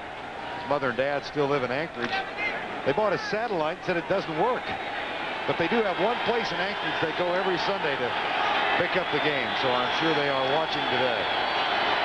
2nd down and 20. Blitz. Joyner buries Rutledge. Rutledge did get rid of the ball. Boy, he broke his face mask. Now, if there's ever reason to have a penalty called on an illegal hit to the head, this has got to be pretty good evidence against it. Look at that face mask. You can't even see out of it. And what is the referee looking at? Joyner comes in head high, rips Rutledge in the face, bends his face mask up like a tin can. And Rippon is going to have to come back in, so the call of his retirement for the day was premature. Joyner from the right side, watch as he hits him right in the jaw, then takes him to the ground. That's an unbelievable non-call by Dale Hamer. Time has been called while Jeff Rutledge catches his breath. 13-7, Washington. To go 3rd quarter, Jeff Rutledge after the timeout back in the game, but wearing Mark Rippon's helmet. You know Rippon doesn't want to play anymore. Here, you can have my helmet. They couldn't fix his during the timeout, so he and Rippon just exchanged helmets. Hope they got the same hat size. 3rd and 20. Rutledge, deep right side for Clark. Incomplete. John Booty almost had the interception.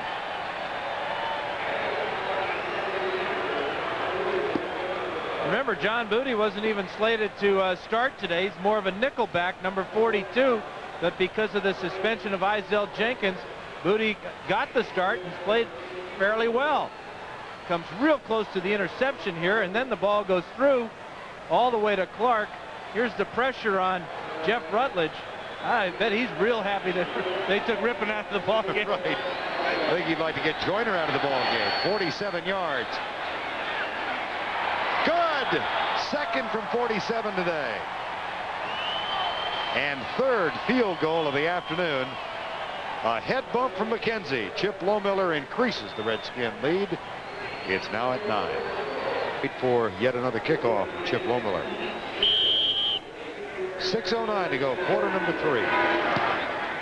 Redskins trying to go 15-1, equal the record held by Chicago and San Francisco. And that touchback will come out to the 20-yard line. Coming up Saturday in prime time, CBS Sports presents the first of its college bowls this season, the Blockbuster Bowl. Live from Joe Robbie Stadium in Miami, Florida, the defending national champion Colorado Buffaloes will face the Crimson Tide of Alabama in a battle between Big 8 and SEC powerhouses. That's the Blockbuster Bowl at 9 o'clock Eastern on CBS. Well, and you're from Steamboat, Vern. I'm counting on you to give me the inside scoop. I will give you the skinny. You will love watching Darian Hagan. I can promise you that. First down and 10. And James Joseph goes to the left side, down at the 28-yard line.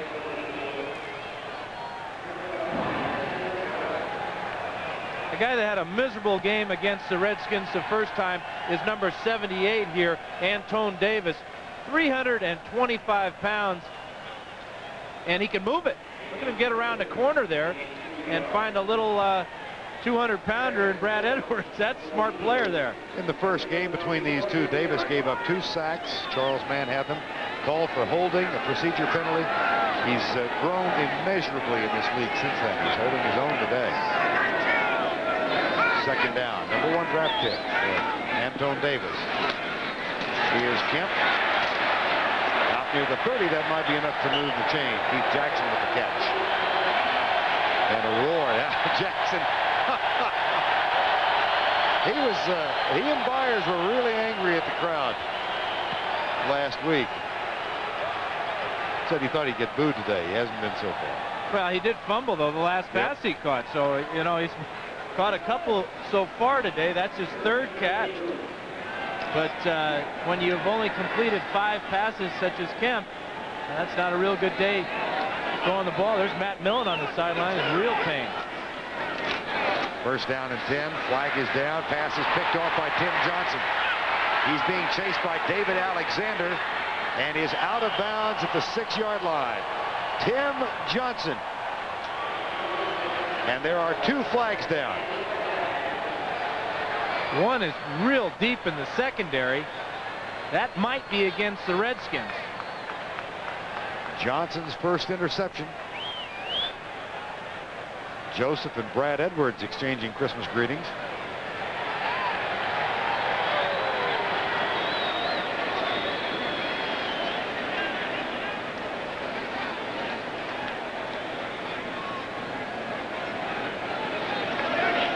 One of the nice things about this afternoon's game that we haven't had any replays by the replay officials. I wish you hadn't mentioned that.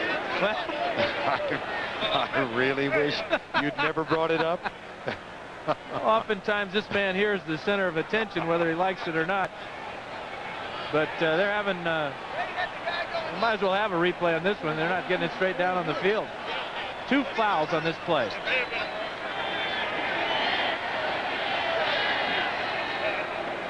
All right, here we go. There is no flag on the play. Number 12 player leaving the field was actually number 11. There were only 11 players on the defense. Ruling is a completed pass, interception, first down, Redskins.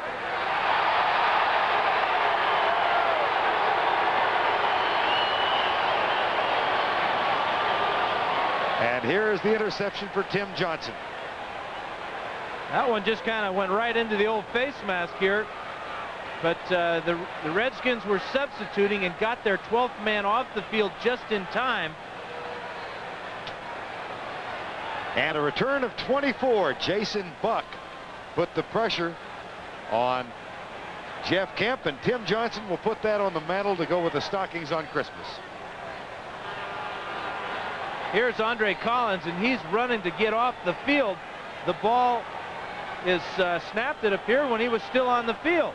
Well, but if I understand Dale Hamer's explanation, he was actually the 11th man and inadvertently ran off the field, so they were playing that defense with 10. Well, it worked. They got the interception. First and goal. Urban's had a big first half, but he's been quiet in this half. And that goes for no gain. 27-3. It appears that for the first time in the club's history, the New Orleans Saints will be division champions. All right, let's go back to the beginning of the football season, September 1. Okay. Now, would you have picked Atlanta? Nope. Would you have picked New Orleans? Nope. Would you have picked Dallas? Nope. How about Detroit? Nope. Well, they're all in the playoffs, pal. I know this. If the 49ers were playing in the AFC, they'd be favored to meet Buffalo for the title. At the 10.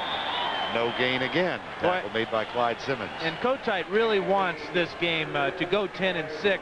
That would give him a heck of an accomplishment after that first half where they were 3-5. A 7-1 finish wouldn't be too bad, but he's going to have to settle for 9 for 7 because he has absolutely no offense today. None. And again, the litany of quarterback problems here for Richie Kotite in his first year. Randall Cunningham out in the first week. Then McMahon went down. They had Pat Ryan in for a while. He started. Brad Gable, the rookie free agent from Baylor, started a couple. Here's Rutledge back. Reggie White coming. Got him. And that means that the Miami Dolphins will hold on to the NFL record for sacks. And it also means that Reggie White continues his streak as the only man in the NFL who has more than a sack for every game in which he has played. This is number 14 on the year, 108 now in his career, 92 against number 76, Ed Simmons. And that's the patented rip and pursue the quarterback. Rutledge had no chance. No chance to even dump it to throw the ball away to preserve that record. Lohmiller for the 4th time from 38. He's perfect for the day.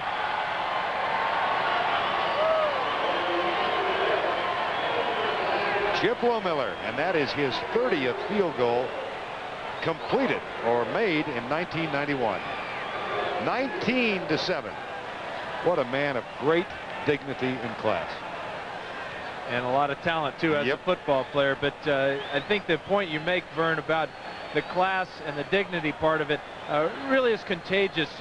He has helped mold this defense. He's taken Jerome Brown under his wing, Clyde Simmons on the other side, and really is the glue that holds this defense together. Of course, you got to come up with the numbers, and the sacks speak for themselves.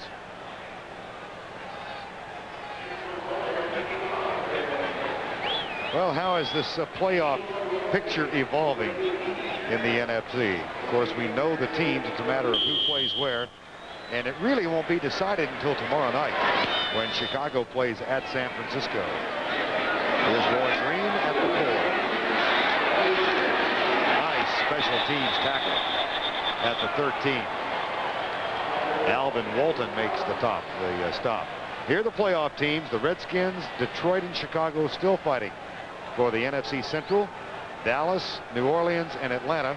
And it appears now that the Saints will win the NFC West and be at home next week in the playoffs. And then you look at who's going to be coach of the year. Well, Joe Gibbs is 15-1. He may not get it. You could give it to Jimmy Johnson. You could give it to Wayne Fonts in the NFC. You know what I think is the best thing to happen to the league this year? What's that? Dick McPherson at New England. Oh, you bet. Turn that whole program around in one short year. First down and 10. Play fake for Kemp. Fires it out to a wide open Maurice Johnson. And that's a first down at the 25-yard line. And a flag goes down with Maurice Johnson. They're going to get Fred Barnett for an illegal block, and the Eagles continue to go backwards. Johnson was so wide open he couldn't even stand up. Gain of 14, but bring it back.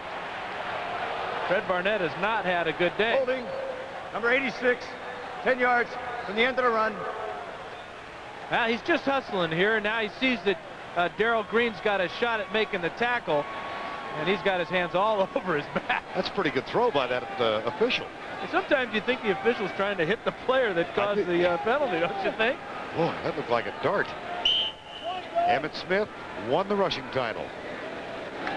Eddie Murray keeps Detroit's hopes for the NFC Central Championship alive. And the Jets are in. As for the Colts, where's Mr. Ed? Byers makes the catch. And Brad Edwards and Tim Johnson follow him out of bounds. And there's another flag.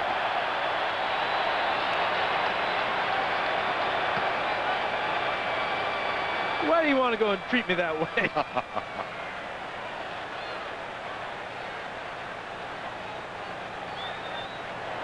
Unnecessary roughness. Number 78 in the defense, 15 yards, first down. Well, Keith Byers was arguing with the smaller of the two men. He didn't go after Tim Johnson. He went after Brad Edwards. Well, watch Johnson go after Byers here. Edwards goes up around the head. Now, that should be a penalty.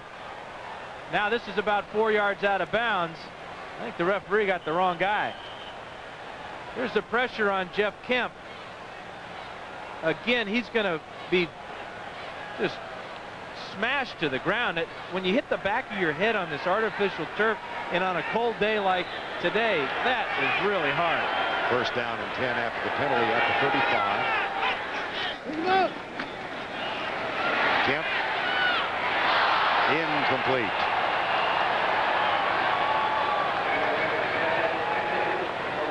Well, 58,000 plus have come here to the vet. A lot of no-shows. 7,000 or so. That's really not a lot, I guess, with Philadelphia. Not as many as I thought it would be. That big loss last week to Dallas, people overlooked the fact that the Eagles had won 3 in a row on the road and came back in here to the vet expecting to beat Dallas, but Dallas is the surprise team in the NFL in my book. And right at this point, the most dangerous team is when you look forward to the playoffs. They have the ability to win on the road or at home. Second and 10 for the Eagles. Jeff Kemp, 7 of 21. Left side, Byers. First down, Philadelphia.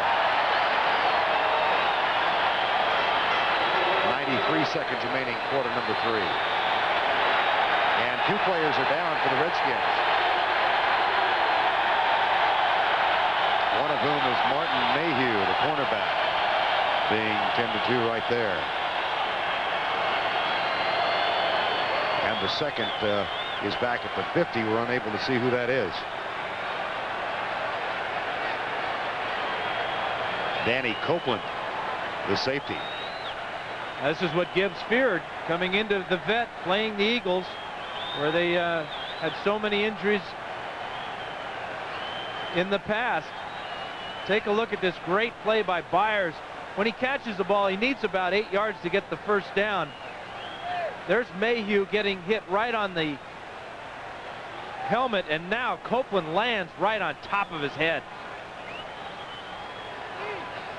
It appeared that Mayhew got hit Byers with right on the thigh, and now Copeland comes down on top of his head. That is so scary. But he's up, and this is quite a relief to see this. I believe Mayhew was knocked out when he hit that big thigh of Keith Byers, because he hasn't moved at all. There's another good sign. His arm starts to move, so he's coming too. Martin Mayhew, the cornerback of the Redskins. Mayhew only weighs 170 pounds. Here's Byers at 240. Mayhew sells out, all-out effort there, and he pays for it. Well, they've gotten him to the sitting position now. Another good sign. And Dan and I had the absolute misfortune of being present when Mike Utley was paralyzed in the Detroit Lions game. So anytime we've seen a player go down this year, boy, the memories come flooding back in a hurry. Good news for Joe Gibbs and the Redskins. Both players off by themselves. Absolutely great news. First down and 10 at the 47-yard line. But I guarantee you, Mayhew will not see the field again today. Nope. Alvin Walton has come in, and A.J. Johnson as their substitutes. Kemp back. Under pressure goes for Byers, who pulled up. And the pass incomplete downfield. And Kemp, where he has spent most of the afternoon. Jason Buck got him this time. He's really taken a beating. Only been sacked twice, but he's been knocked down at least 10 times. 59 yards total, 1 interception, only 2 sacks. But how many hits just as he released the ball?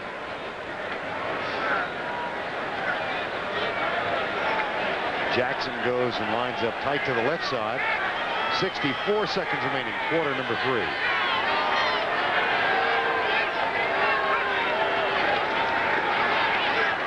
That pass complete. Calvin Williams hangs on to it at the Redskin 44-yard line in front of Anthony Johnson.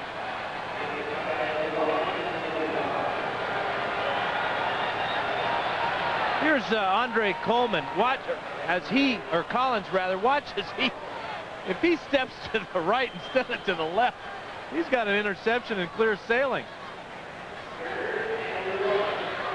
Andre Collins performing a ballet will rest on this play. 3rd and 1. I was trying to combine both linebackers there. Raiders have cut it to 20-13. Joseph. First down, Philadelphia at the 38-yard line on what should be the final play of quarter number 3.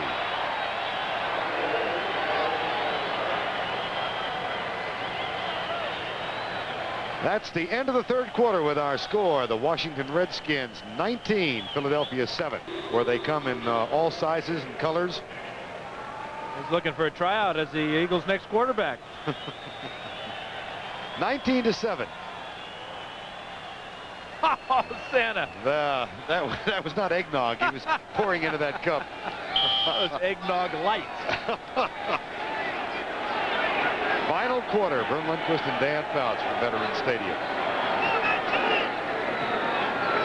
First down and 10, Eagles. They trail by 12. That one is tipped and incomplete, intended for Keith Jackson.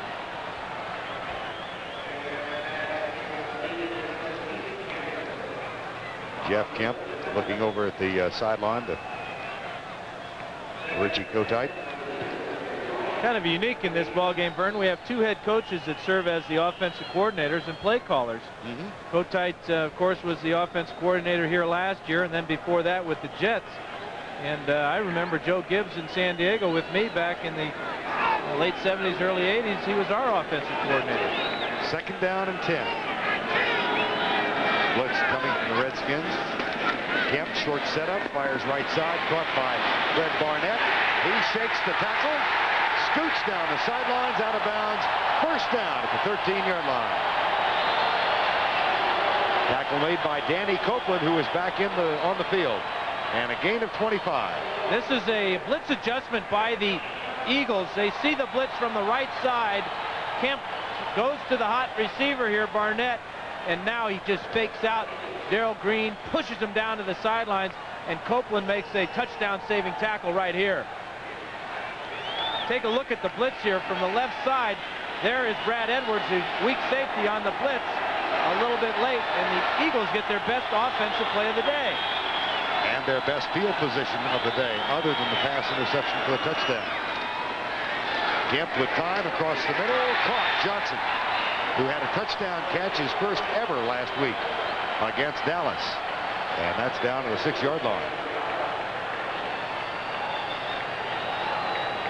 Randall Cunningham and Jim McMahon, both in cities on the sidelines.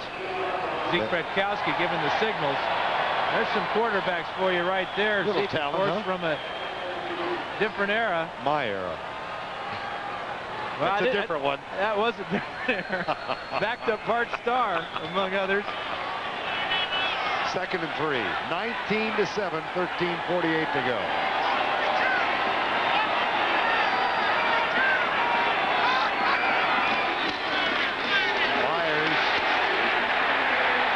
edges inside the 5 to the 3, and that's enough for a first down.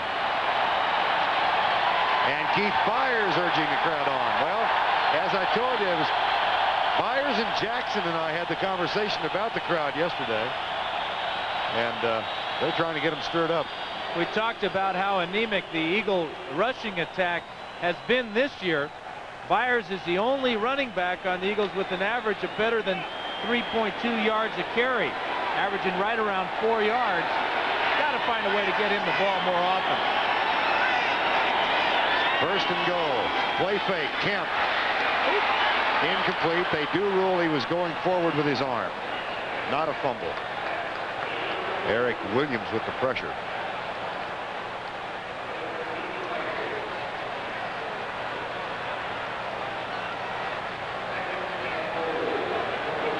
Watch on the rollout here. Kemp wants to get rid of this ball early because he felt that pressure by Eric Williams. But when he looked up, he had no receiver. That's why he tried to hold on to that ball, and that's why it slipped out of his hand. Second and goal.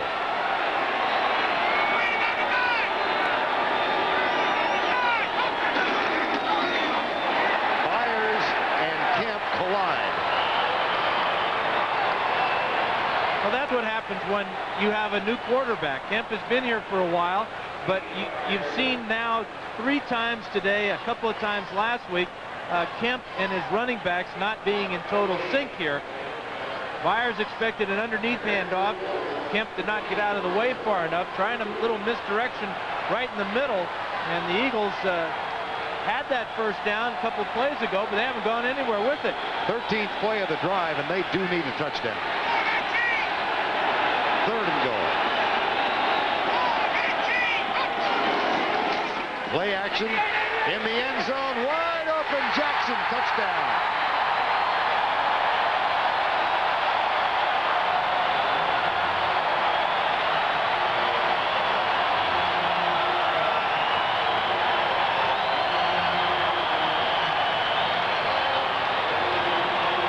It's been a modest year for the All-Pro tight end. That's only his 5th touchdown catch of the season. There he is at the top of the screen, fakes the block down on Wilbur Marshall and releases to the end zone and then concentrates on the ball. Gets his feet down for the touchdown. Roger Ruzek for the extra point. Most impressive drive of the night for the Philadelphia Eagles, culminated in a 2-yard touchdown. His struggle, Otis Smith with a 74-yard interception return for the first Philadelphia touchdown. Lohmiller 4 field goals. Washington has had the ball 10 minutes longer than the Eagles, but they just kept it for 5 minutes and 41 seconds, went 87 yards in 13 plays, and got their first offensive touchdown of the day. Now Ruzek will kick off.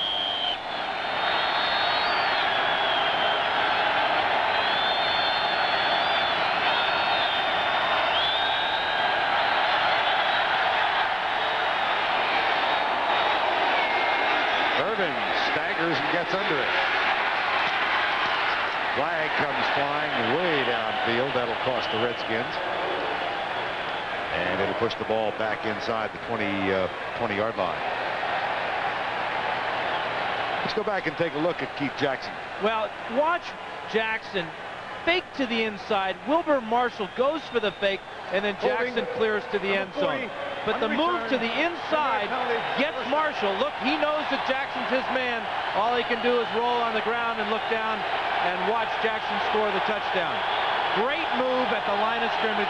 Really sold the block on the fake run.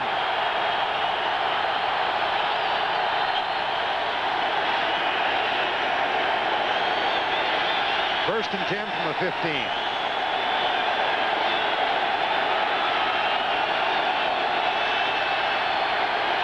Redskins have turned it over just once.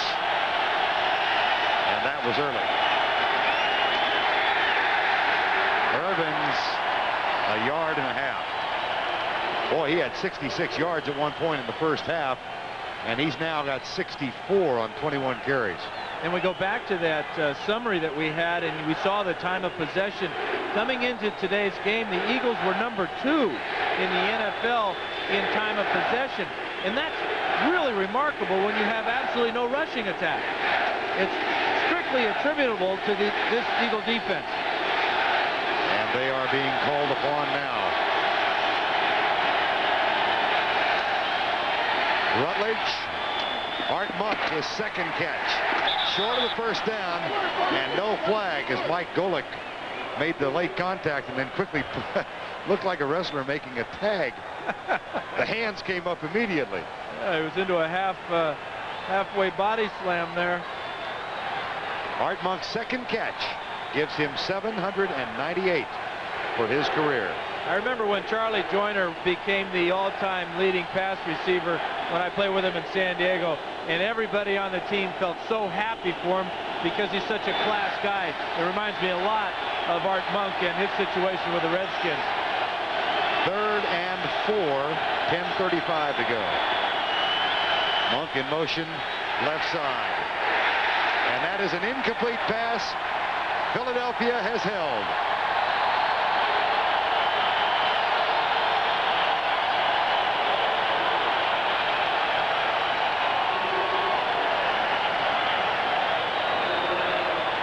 Jeff Kemp just engineered a 13-play drive. And his team is about to get the ball back. Kelly Goodburn on the punt. Rod Harris,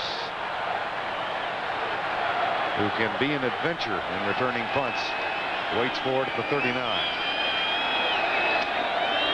Good snap from John Brandis. Rod Harris at the 30.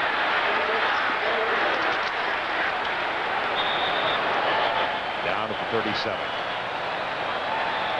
10 minutes and 18 seconds remaining in the season for the Philadelphia Eagles.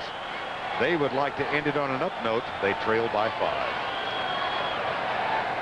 5. Debate, it was determined that the Redskins, the kicking team, had a man go off the field of play and not come immediately back on the field of play. As Dale Hamer explained it, that's a 15-yard penalty against the kicking team. We'll do 4th down over.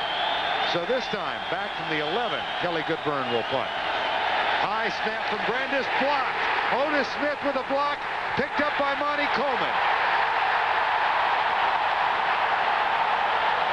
Otis Smith was right in Goodburn's face. And what a game he's having. Robert Drummond with the tackle, but it was number 30 with the block. There he is. And vindication for special teams coach Dave Atkins, who's had a rough year.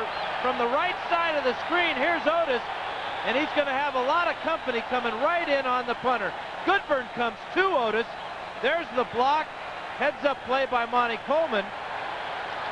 But watch him. Number 30 even stumbled coming off the line of scrimmage. Not enough block there by Andre Collins. Easy block of the punt by Otis Smith. And a 1st and goal from the 7. Otis Smith, an interception return for the touchdown, and now a block. Byers makes room where none exists. And Maurice Johnson and Danny Copeland exchange blows, but Goodburn has had 3 punts blocked this year, 2 against Atlanta in that blowout. But that one there, because of the penalty, you could almost tell the Eagles were going to come after that one. Again, the high snap from John Brandis didn't help the Redskins. No, and then it pulls him to the right side, and that's right where Otis Smith is coming from. 2nd and goal, 19-14, Redskins lead. Alexander will snap it. Kemp with time. Touchdown! Maurice Johnson, who is in motion, is 2nd in as many weeks. And the Philadelphia Eagles have reclaimed the lead.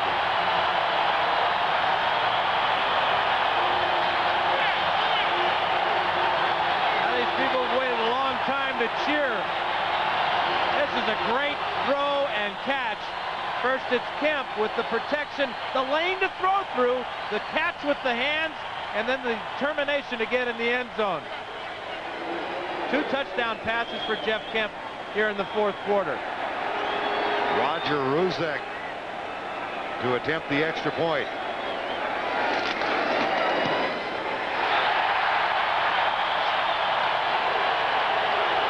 What a fourth quarter turnaround for the Philadelphia Eagles.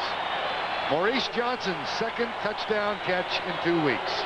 Well, the key to it is the pass protection. Johnson goes in motion. Nobody goes with him, so it's a zone coverage here. But look at the lane that Kemp can see through. Throws his best pass of the day. And he's really had a tough day, but boy, vindicated.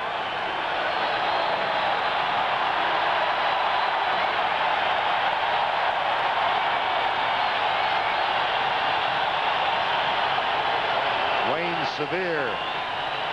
Otis Smith, who will be one of the heroes of this game if the Eagles hang on. And Roger Ruzek will kick off. 21-19. Did you see the towel he had? He had number 26 and number 30 on there. Obviously, number 30 is his own number, but 26 is Ben Smith's number, the cornerback, second-year guy who was down with a knee injury. A knee injury, as a matter of fact, that will keep him out into the 1992 season. That's really a neat tribute, though, for one player to do that for a fallen comrade. Urbans and Mitchell will wait in anticipation of receiving Ruzek's kick. 21-19, 9:14 to go.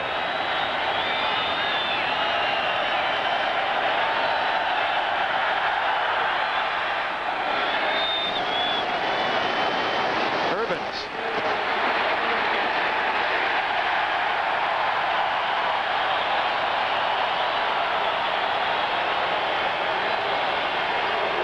Yard return. The one thing they talk about Jeff Kemp is that he's a competitor and he fights his way through a lot of different situations.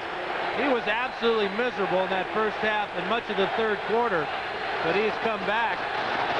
Remember, he missed 12 passes in a row at one time. 2 of 12 in the first half and then missed 2 more.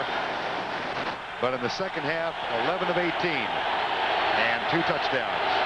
And that interception was a deflected pass when he had a lot of pressure on him. Eagles threatening the blitz on first down. Rutledge, play fake. A lot of time goes right. Art Monk drops it. Second down. Well, it appears that Art Monk wants to set that, go over that 800 mark next year. Dropped a couple on us here today. It'll be 2nd and 10.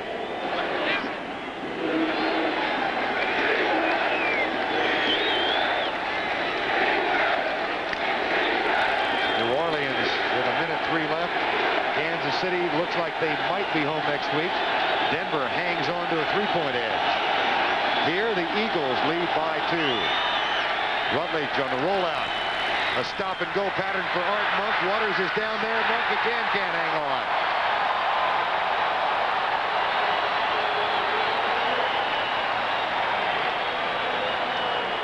It'll be 3rd and 10. This ball's going to bounce off Art's shoulder. Waters flashes in front, but he didn't get his hand on the ball. Just a difficult attempt for Art Monk on that one. And a long stroll back to the huddle for a man who's not 23 anymore. Yeah, when you've caught 797 or 98, you expect him to catch those. Missed the last 2. Would have given him 800. 7 seconds, less than 9 minutes left.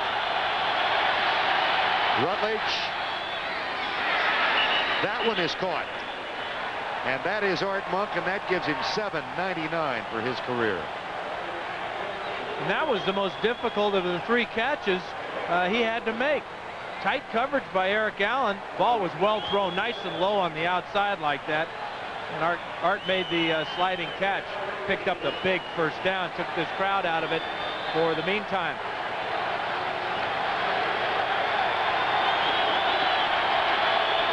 First and 10.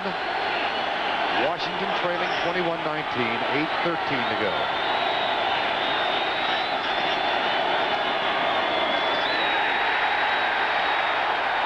Joyner.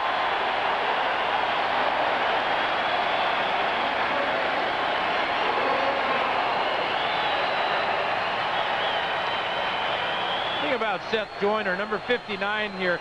When you talk to Kotite about him, he says he's a dream player. He prepares hard, he works hard, and he's never satisfied. Well, we'll give you an update on the New Orleans Saints. They have won it, and they are the NFC Western Division champions for the first time in the club history. Again, Rutledge rolling out this time to his right. Art Monk has just caught his 800th pass. What an accomplishment. And if we go into overtime, he may pass Largent here today. Because Rutledge is picking him out every time. This 4 in a row now that Rutledge has gone to Monk. It's the deep comeback on the outside. And Rutledge showing off that he still has a lot of zip in his arm with the rollout, trying to get away from that pressure. Art is a physical receiver, 6'3", 210, side, makes the catch. And another first down. Time has been called by the Washington Redskins. And Jeff Rutledge goes over to chat with Joe Gibbs. Shows you the versatility of the Redskins offense. Here in the fourth quarter, they've not been able to run the ball at all, but they have enough offense with their posse receivers, and in particular Art Monk, to where Gibbs can go away from the running game and feel comfortable and confident that they can pick it up through the air. Is this a complicated offense that they run? No, it's not. The complication comes in the different looks that Joe will give you with the lining up of the personnel, jumbo personnel at one time, heavy personnel with the big tight ends, or he can spread them all out with the little wide receivers. It's really the complete package. And then you add those running backs, Biner, Irvins, and Riggs. Joe Gibbs is in good shape heading into these playoffs. Whether they win today or not, doesn't really matter. They trail right now by 2, but they've got a first down and 10 at their own 40-yard line. 7:02 remaining in the ballgame. Terry Orr starts in motion. Rutledge deep left side for Terry Orr. Caught! He's having a terrific year.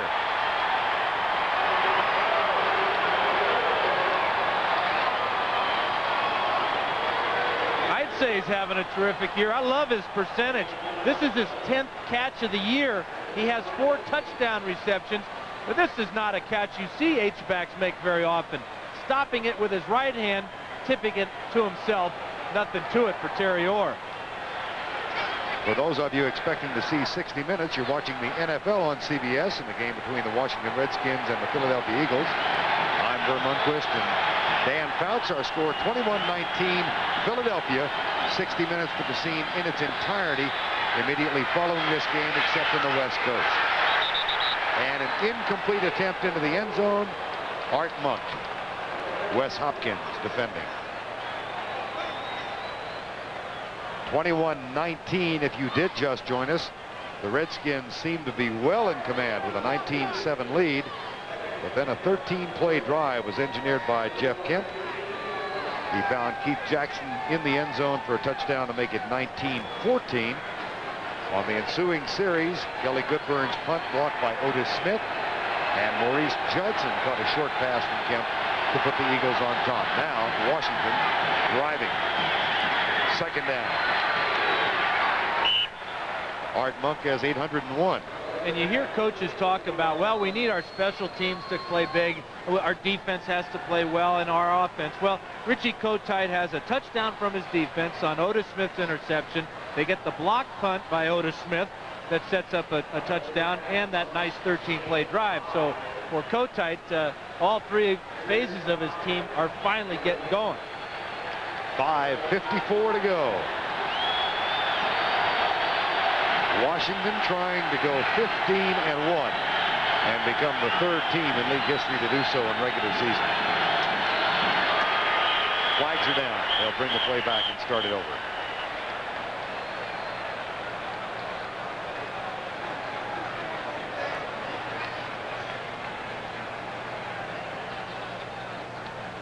false start prior to the snap. Number 85. 5-yard penalty. Still third down. Don Warren. And Gibbs has done some substituting along that offensive line. Mark Addix is taking Lachey's spot. Of course, Mark will never, ever live down his one attempt at a touchdown reception in the first half when he let one go right through the old breadbasket. That's where he belongs. Third down. Rutledge. That's overthrown and complete. Intended for Monk. And it'll be fourth down, and we will see Chip Lohmiller. He is 4 for 4 today. And this could give the Redskins the lead once again. And he loves kicking off of artificial surface, as do all kickers. There's another long distance shot coming up. Looks like it's going to be about from 49. Twice from 47 today. Rutledge will hold. This would give the Redskins the lead yet again. Nope.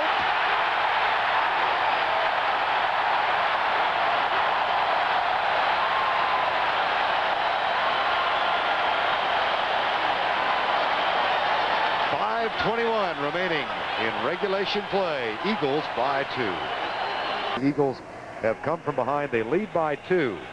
Trying to go 10-6 for the year. That guy first saw a game here in Philadelphia when Chuck Bednarik and Pete Pihos were playing. It's Jim McMahon.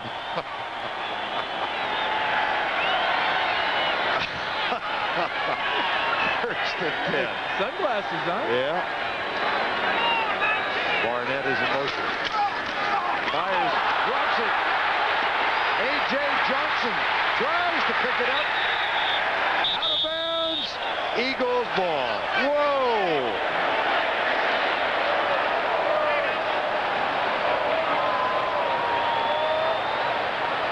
Just like being at the county fair, Vern, the old grease pig contest here. Believe me, I know what this is like. I fumbled enough to know that this ball is hard to get at times. Johnson's got clear sailing right now if he can only pick it up. Of course, all his buddies aren't helping him much. Again, it's a mistake on a handoff between Kemp and one of his running backs. And poor A.J. Johnson, he's got no chance at all with those hands. It's amazing. I wonder if he eats with those hands. That's why they call it an ovoid spheroid, or oblate spheroid, right? Kemp, whatever that is, almost picked off. Well, the Eagles are leading here. The Saints have won. Let's go back to Greg Gumbel. All right, Vern, these are the happy New Orleans Saints in their locker room in Sun Devil Stadium. Their 27-3 victory over Phoenix gives them their first divisional championship in their 25-year history, and they will host the Atlanta Falcons next week in an NFC playoff game, Vern. All right, Greg, it was a struggle since they were 9-1. And look out Bourbon Street. Yes. But they hung in there. And that battle next week against Atlanta in the Superdome, oh, what a scene that'll be. Richie Kotite looks on. His team leading by 2. They're going to have to call timeout. The play clock is down to 1.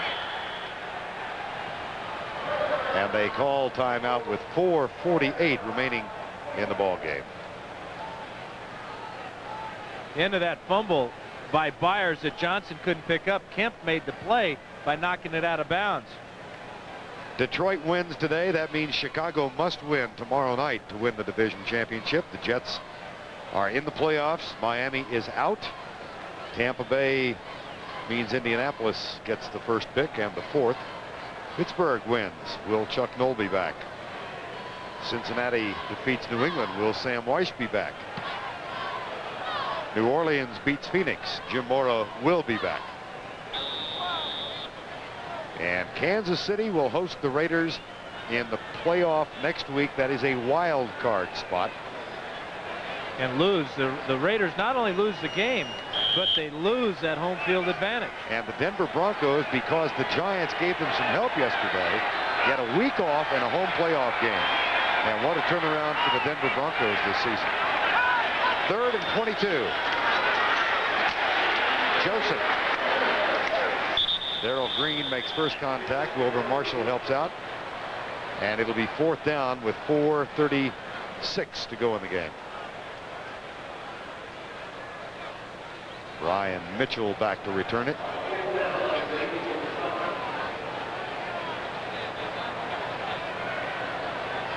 So the Saints are at home. Dallas will travel to either Chicago or Detroit, depending on which of those two is the wild card and which is the division champions. And that's a short punt taken by Mitchell on the run at the 40. It's out of bounds at the Eagle 44-yard line. Jeff Beagles, not his best effort. And right now, let's go back to our New York studios once again. All right, Vern, as you and Dan were just talking about, the Kansas City Chiefs 27-21 over the Raiders today. Steve DeBerg connected with J.J. Burden twice for touchdowns. And next week, the Chiefs will host the Raiders, interestingly enough, in the first ever playoff game at Arrowhead Stadium, Vern. Now that I didn't realize. And who better to play against than the Raiders? Right. They had so many great playoff battles in Kansas City at the old stadium. Fans are calling on their #1 defense to hold out the Redskins. Now here's Rutledge. Deep left side for Clark. Caught! Eric Allen slipped. Gary Clark is down at the 9.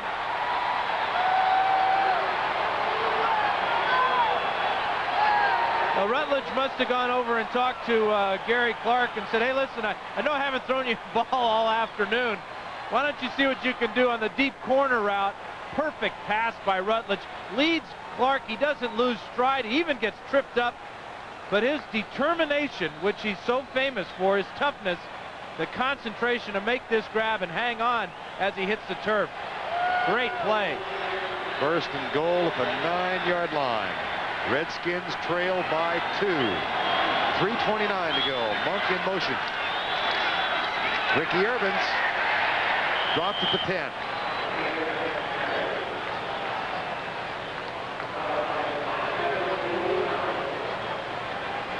When you talk to Eric Allen about the posse, how do you prepare for 3 great and totally different type of receivers? He says that with Art Monk, you got to be aware that he's going to be very physical with you. With Gary Clark, you can never give up on him because he's so determined. And now with Ricky Sanders, you got to play off him because he's got great speed. Allen's up on the line right now on the left side of your screen. 2nd down and goal.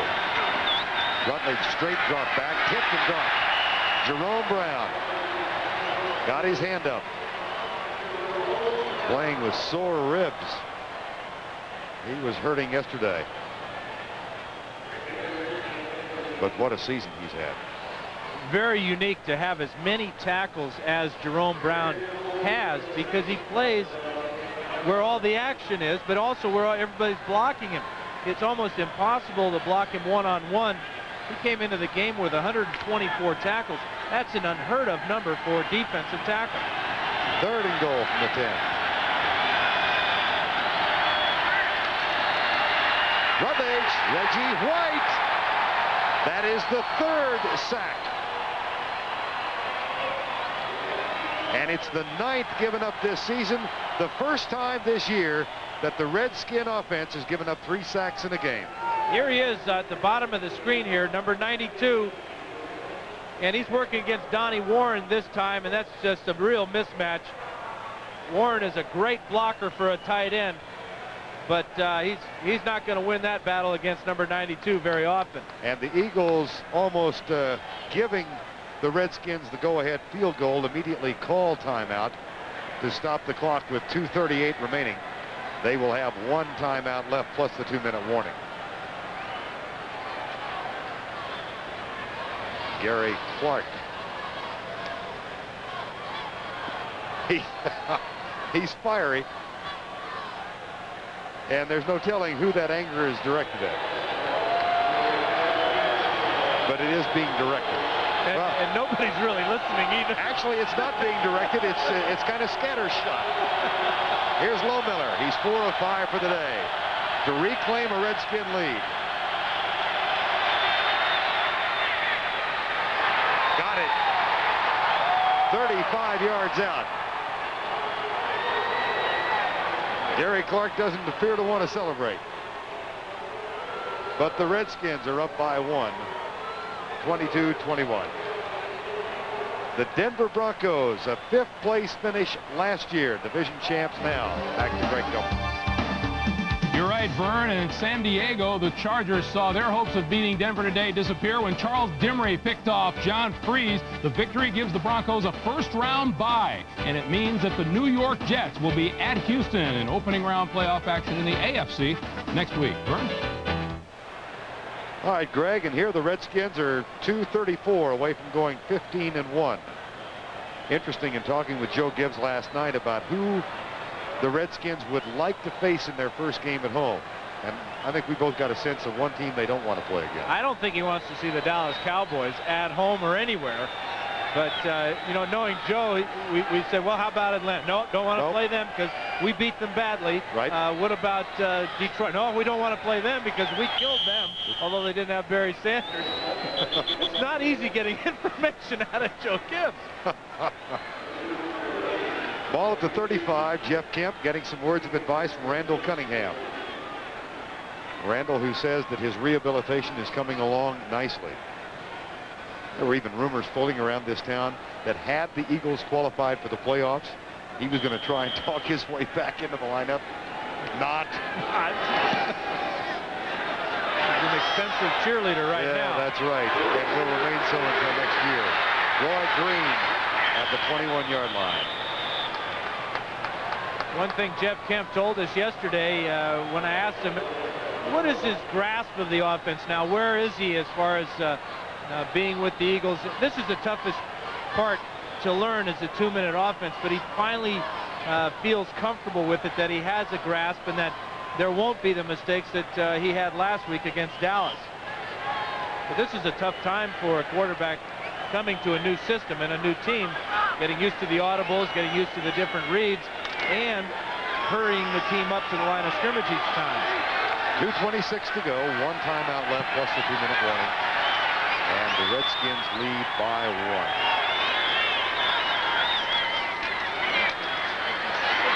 Kemp, caught, 33. Fred Barnett with the grab.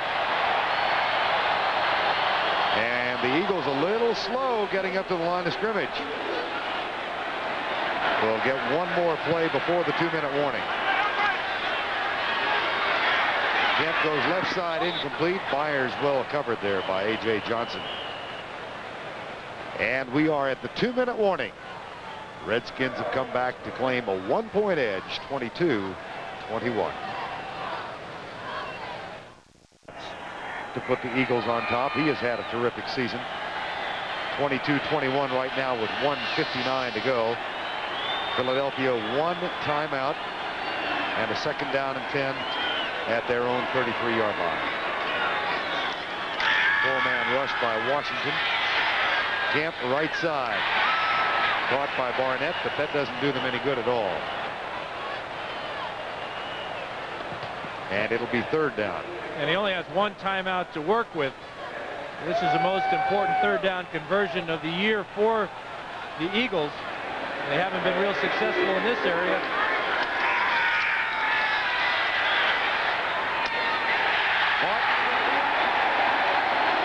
At the 44. Now you got to wonder, what is Ruzek's range? They need about 12 more yards to get him to around a 47, 48-yarder. His long on the year was 51 yards against the Giants. Here's Kemp back. That's caught by Byers at the 40. Clock shows 1:02 remaining. They're not going to use their timeout until they get it within field goal range. And there is Kemp killing the clock, and that'll bring up a 3rd down and 6. Richie Kotite looking on, hoping that Ruzek can hammer it home and give them their 10th win, and Jim McMahon adding some words of advice. Our game today was produced by Mark Wolf and directed by Larry Cavallina. Our associate director Steve Milton and our broadcast associate Ken Mack, as they have been all year.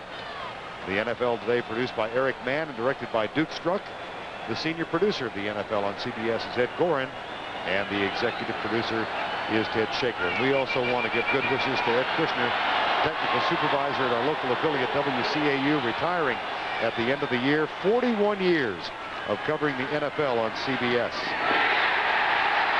At the 30, Fred Barnett. And a first down. Now Kemp can kill the clock here with an incomplete. He does. What a turnaround for Jeff Kemp and Fred Barnett. Roy Green comes in. If they chose to kick now, it would be a 47-yarder. Do they want to get it a little closer? Oh, absolutely. They'd like to get it all the way in the end zone. And watch for the Redskins now to come with the blitz to try and sack Kemp, to push Ruzek out of his range, or at least to the very edge of it.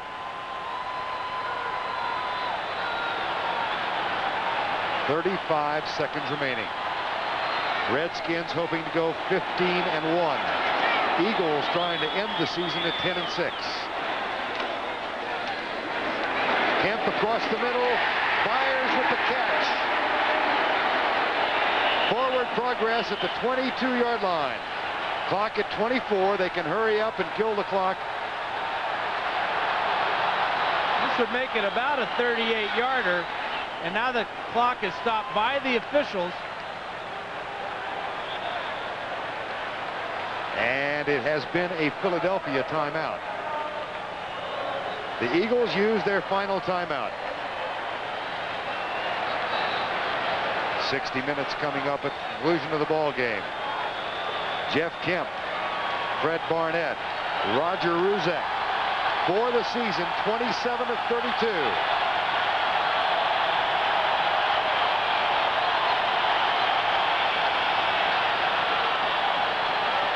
The Eagles will hold.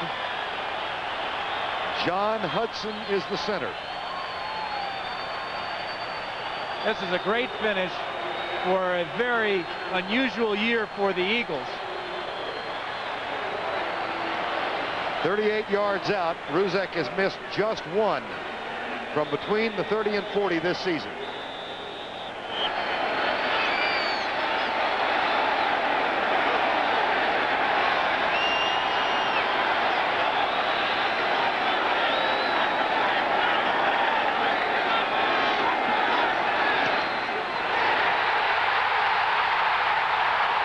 Yes, indeed.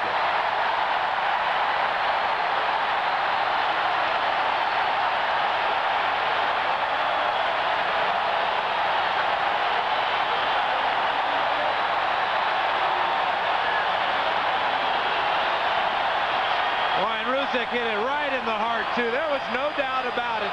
Once it was airborne, right in the middle, plenty of distance, and the Eagles will win 10 games this year, making it the 4th year in a row they've won at least 10.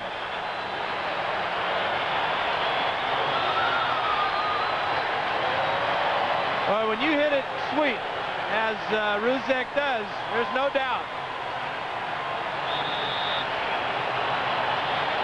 Eagles wanted to end this season on an up note. Richie Kotite saying yesterday, there is a world of difference between 9-7 and 10-6.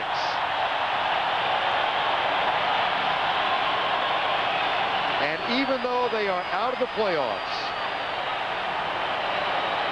for Richie Kotite, a pretty decent first season. And how sweet it is beating the Skins, taking away their sack record. They got it all today. For Joe Gibbs and the Washington Redskins, it means they've lost a chance to post the best record in club history. They will equal the previous best for the team, 14-2. But you know what? They're still the best team in football, yes, and they will go a long way in the playoffs. This game, losing it, will probably help them more than if they had won the ball game. Ryan Mitchell chases the free kick down. Touchback, 13 seconds to go in the ball game. This makes Gibbs' job of motivation and preparation all the much easier, especially with a week off now, to get everybody healthy and to have them forget about this one. And really a super year for the Eagles. 3-5, losing their star quarterback first play of the second quarter this year in the first game. And having Kemp, their sixth guy, come through with a big fourth quarter. Final 13 seconds of the ball game. Well, you think back now, Seth Joyner saying to us yesterday, if only we could have back the Tampa Bay game. Up by 13 with 5 minutes to go to Tampa Bay. Rutledge.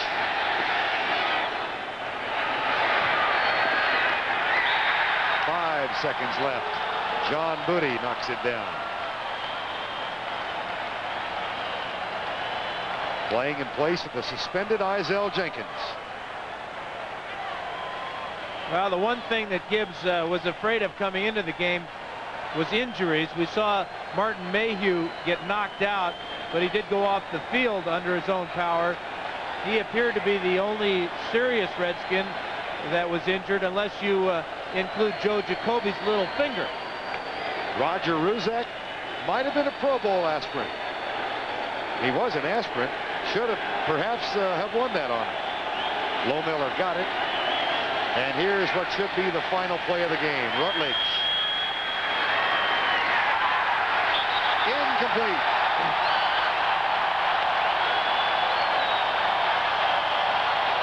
In 1991, the Philadelphia Eagles finished 10-6.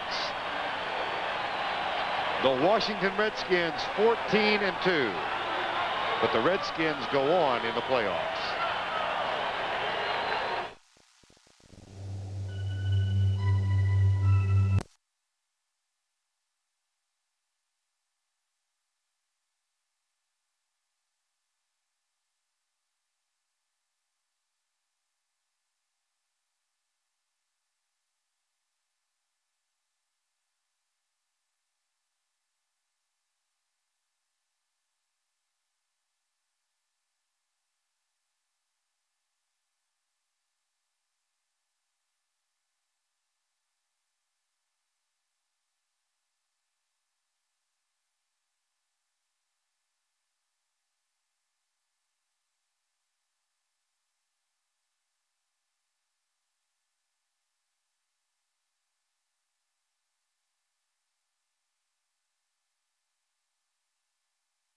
On a Florida highway yesterday. It was a tragedy that also cut short a brilliant football career that left friends and teammates groping for the right words. Think of a good time. Great friend.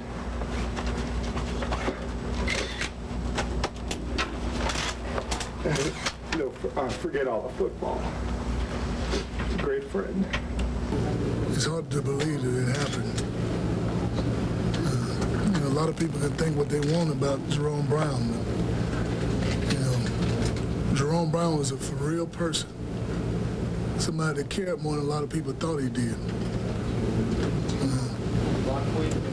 Sometimes I wish some of you guys could have seen him behind closed doors, seen him with some of the kids, and seen the love that was in his heart, but that's not going to be seen now. Brown, who played 5 NFL seasons and twice went to the Pro Bowl, had emerged as the leader of the Eagles team. Not just the defense, the entire team. The 6'2", 295-pound tackle was the core of Buddy Ryan's defense. Ryan called him the best defensive lineman in the league. He said Brown wound up the Eagles on game day. For 2 years in a row for me, he played hurt all the time with a knee and a shoulder. And the last game that I was there was a Redskin game, and he played when he couldn't even pick his arm up. And he still played because he's a team guy, and he wanted to try to win the ball game. Jerome was thought of as a practical joker, even in his days at the University of Miami. In 1987, the Eagles drafted him with the 9th pick in the first round after he had 5 sacks against Penn State in the Fiesta Bowl. He had a tough exterior with a teddy bear interior. Brown had just held one of his free camps for kids. He often gave free agent players shoes and a place to stay. Last year, he had a new house built for his parents in Brooksville.